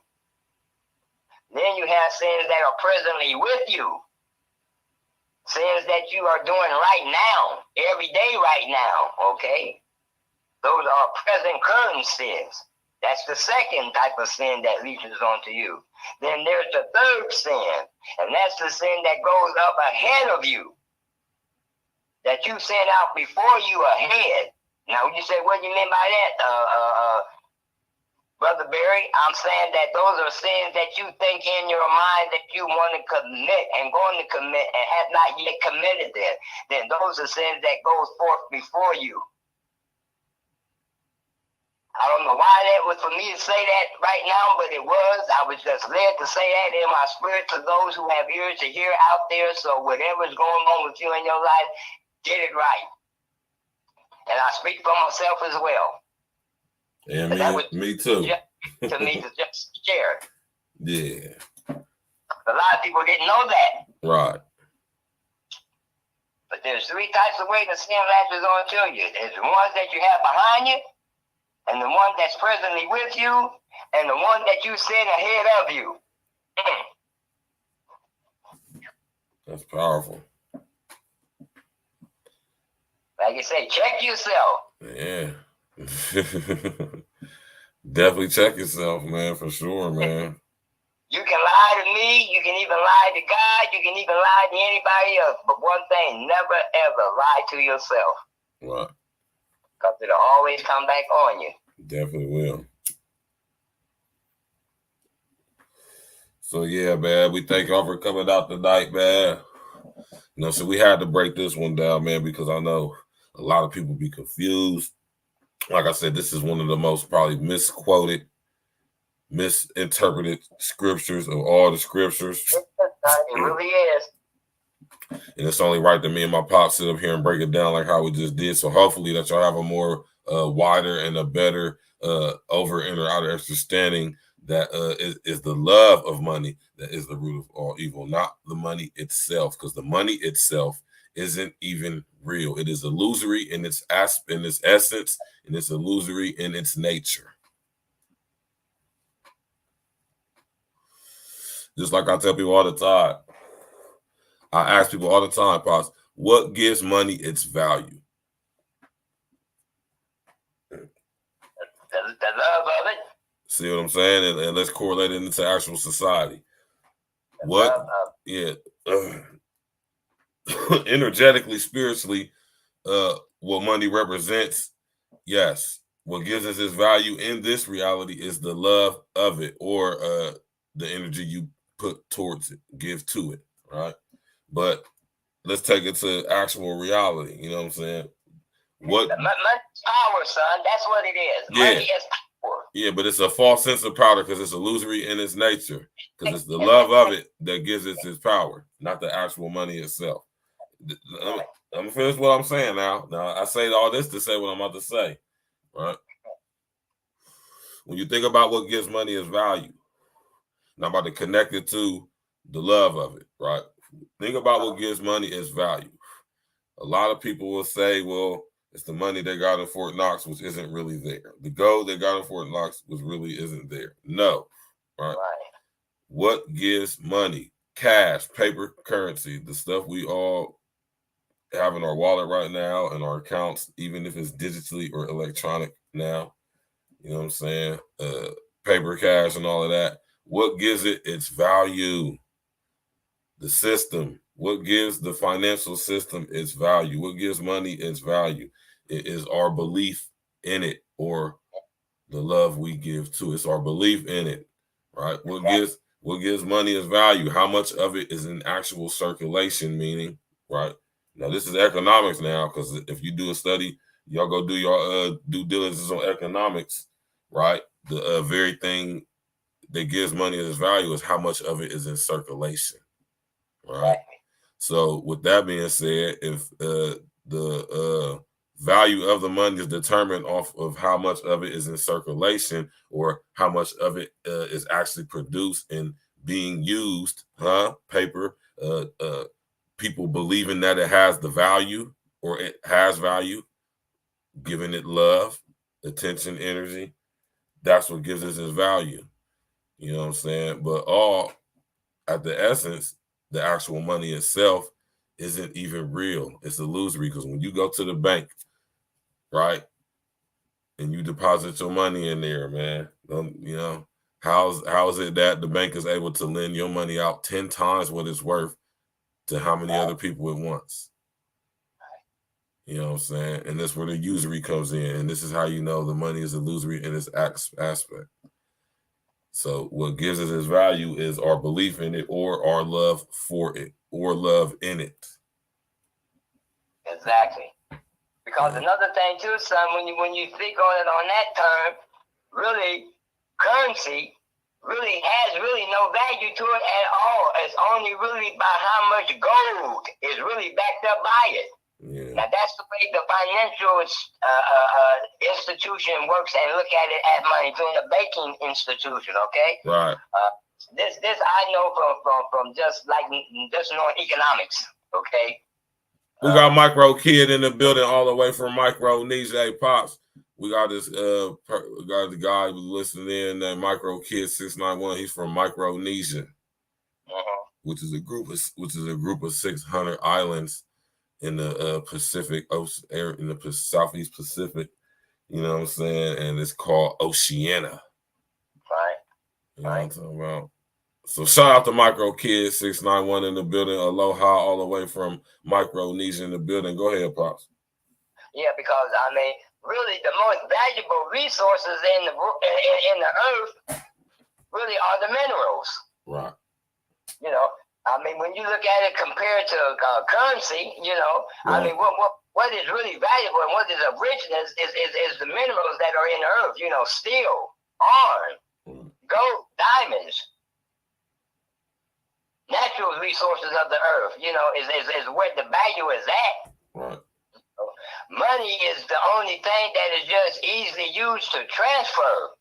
It's a medium of exchange, a unit of exchange, right?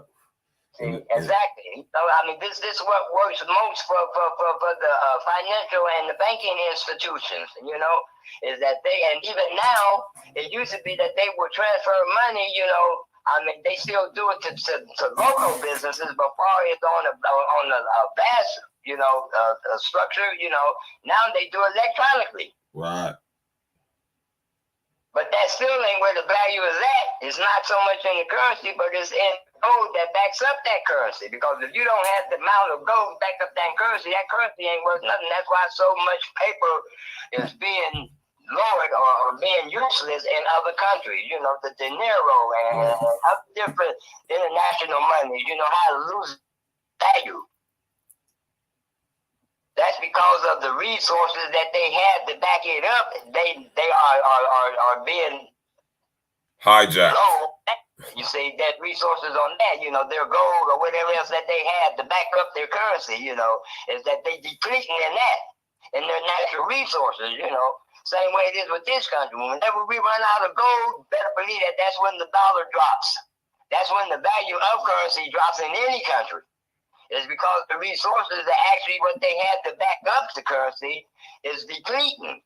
And they don't have it no more. I think I was reading somewhere in Russia, somewhere it was saying that something that they starting to run out of. Then in another country, it was something that they found that it helped them in, you know, to build up their financial institution. Some type of something in the earth, some mineral or something that they found out they got a whole lot of it now in the earth in caves. Oh, yeah? Yeah. You might want to do a little research on that and look it up, son. That's about as much information that I know from what I read and heard about it to give you enough that you can look it up and you'll find what I'm talking about. Well, I know what you're talking about, though. I'm familiar with what you're talking about, though. You know what I'm saying? And that's all a result of the love of money as well. You know what I'm saying? Because when you give the illusion, right? You get illusion that we have limited resources. But the proof of the overabundance that the earth is able to produce is a proof in all of our societies. You know what I'm saying? Look at these huge mega cities, keyword mega cities, right? Look at these huge mega cities where there are literally millions of people living in these huge cities, 10 million people in the city, 20 million people living in the city all over the planet. You know what I'm saying? With skyscrapers and cars. So, you know what I'm saying? That's proof of how resourceful and plentiful things are on the earth. And when they're talking about we have a shortage of resources, that is just them restricting the access to these resources because due to manipulation and the infiltration, they have taken over access to these resources. And this is what this whole illusory system is all about. It's all a illusory demonic system. Exactly. Designed to right. We'll give them the Powerball too. So this is the Powerball that every country has, is with their natural resources, is what that they have and what they can produce that other countries do not have and cannot produce and have to rely on and depend on other countries for its resources. And China is one of them. Right. Look at the technology that China has in just in the electronic age that we live in right now. Everything on that concept comes from China. That's what makes their country wealthy. Right. You feel what I'm saying? Yeah, China's the model, the structure of the society and government and over there in China, that is the model for what is planned for the whole planet. You know what I'm saying?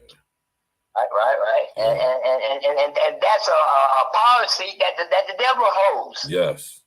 That's where SDL say. That's where he's at. Right. And then it's communism too, so and they don't believe in God. Not like we do over in this country. You know, you got some that are being converted now, but for the most of it, it's communism. You know what I'm saying? They don't believe in democracy. You know, they believe in dictation. Right. You know, they rule what they say goes. You know, that's why everything is in such uniform. You know, look at their educational system. You know, look at their economical system. Look at their business structure. You know, compared to where China was, you know, hundreds of years ago. But then again, see, these countries are mentioned in the Book of Revelation. You know what I'm saying? These are the 7 heads. You know, with the 10 crowns. Which we'll get into that another time too, you know, because that goes real deep as well, you know. The Book of Revelation, it reveals about the end times. It reveals about what we at now, what is going on in the earth with man today and the system of man, you know. A lot of people are scared of the Book of Revelation because they think everything about the Book of Revelation is about things yet to come. Right. But the Book of Revelation is about everything that started from Genesis to where it is in the Book of Revelation, the 22nd chapter. Right. The last verse, you know, that's what revelation means, is the revealing of everything that has to do with everything, not just one particular thing, you know, because it goes back and forth. You know, Book of Revelation goes back to the times of Daniel, Ezekiel, Isaiah, the prophets, goes back to the garden, you know what I'm saying? Right. That's what revelation means. It does mean revealing or unveiling, right, and things that to come, you know, and happens, you know, and will be. Right. Right. Yeah, I think that's one of the things about Revelations people get misconstrued too, is if it's talking about some time in the future. You know what I mean? You know what I'm saying? This is presently what's going on now.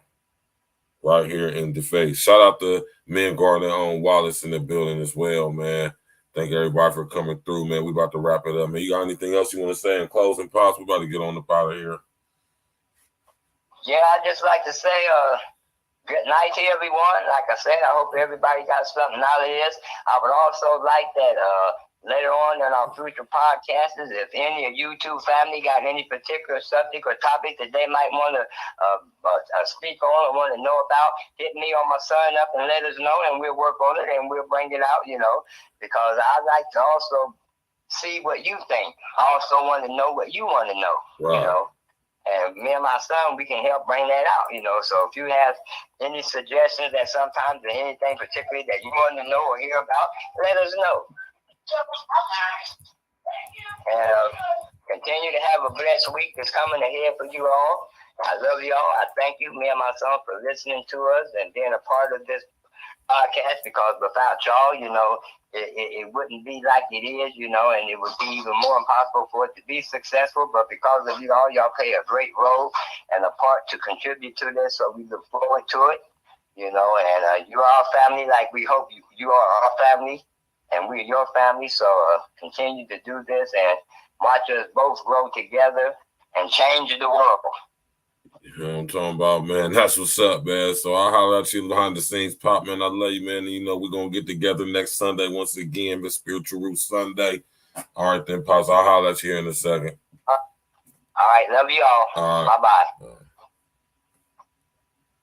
Yeah, man. Y'all already know how we do it over here at A-Real Talk on Sundays, man. Spiritual Roots Sunday, man. Did you hear something you never heard before tonight, man? You know what I'm saying? It's a beautiful teaching, man. I hope y'all enjoyed it, man.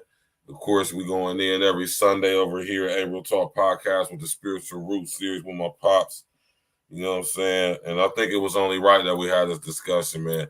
Like my pops said, any questions that y'all might want to have us discuss, any topics y'all want us to go over, bring some clarity and break down a little bit for y'all.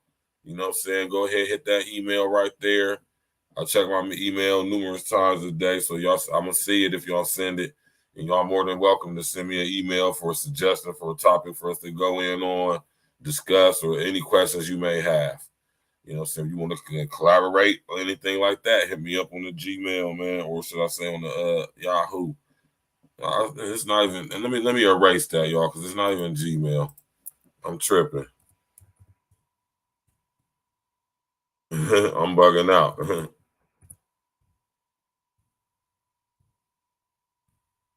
That's what it is. Don't pay attention to this one. Don't pay attention to that one. Yeah, don't pay attention to that one, man. That's not the right one. It's all good, man. Guard their own wallets, man. You can go ahead and do that, man. You know what I'm saying? It's a beautiful teaching tonight. The spiritual root of money, featuring my pop. Shout out to him. Shout out to everybody who came in and tapped in and walked with us tonight. Show your support. Hit that like button on your way out. You know what I'm saying? Go ahead and click on the bell, subscribe to the page and all of that. Of course, we're going to leave y'all with an E&E banger. You know what I'm saying? We're definitely about to leave y'all with an E&E banger. Let me go to it real quick. I want to leave y'all with this joint right here off my man Glitch the Guarantee.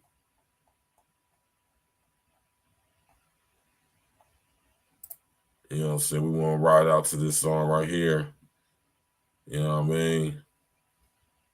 So I thank everybody for coming out tonight, man. Go ahead and hit that email right there, y'all. Y'all see it, man. That's the email. Y'all got any questions? Like I say, any suggestions for topics y'all want me and my pops to go in on? Possible collaboration. If you got some information, you know what I'm saying, you on the type of time we over here breaking down the scriptures, man, breaking down everything, you know what I'm saying, connecting and correlating the two so we can get a better, clear, and wide view on this reality. You know what I'm saying? Y'all more than welcome to hit that email up, man. Me and my pops is down to collaborate with anybody as long as it makes sense. You know what I'm saying? And that's what we need to do, man. We need to get, you know what I'm saying, vast-minded people, you know what I'm saying, critically thinking people, you know what I'm saying, who got the, you know what I'm saying, ability to, you know what I'm saying, decipher and interpret, you know what I'm saying, in the original way it's supposed to be. And the more we come together to do it, the more over and out understanding we get, so we can see how we can apply these things into our life on a more practical basis, you know what I'm saying, and, you know, get to the level of life where we need to all be. I appreciate all y'all coming out tonight. We're going to ride out to my man Glitch the Guarantee. You know what I'm saying? We're going to ride out to the Put That Respect on My Name featuring my brother King Els, man. Thank y'all for coming out, man. Enjoy y'all evening.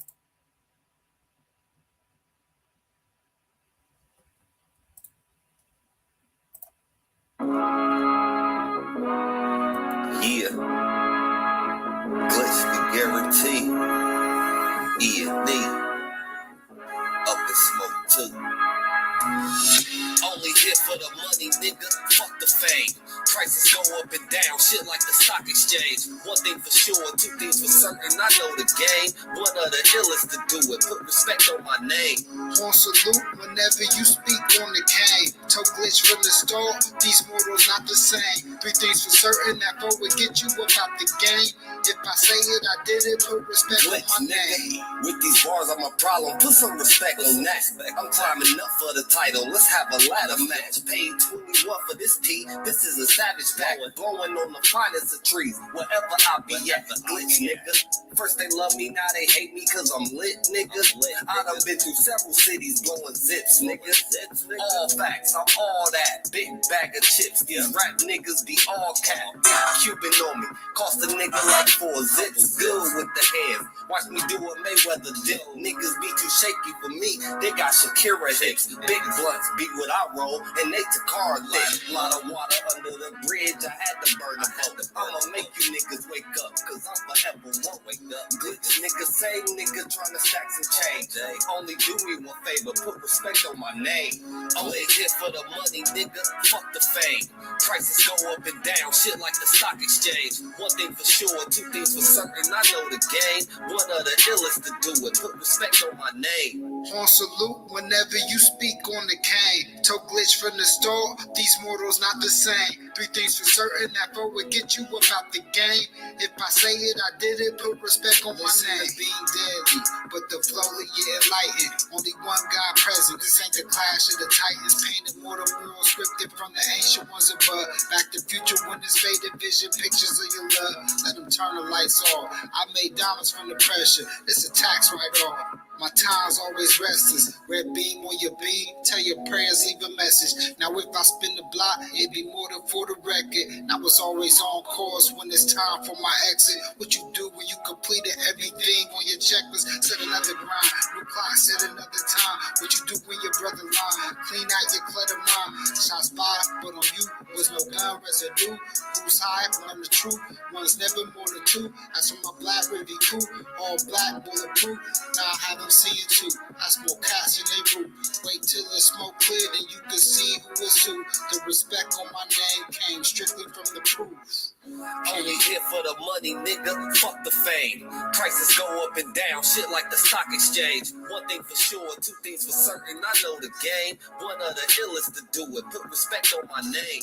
On salute whenever you speak on the cane. Toe glitch from the start, these mortals not the same. Three things for certain, that forward get you about the game. If I say it, I did it, put respect on my name.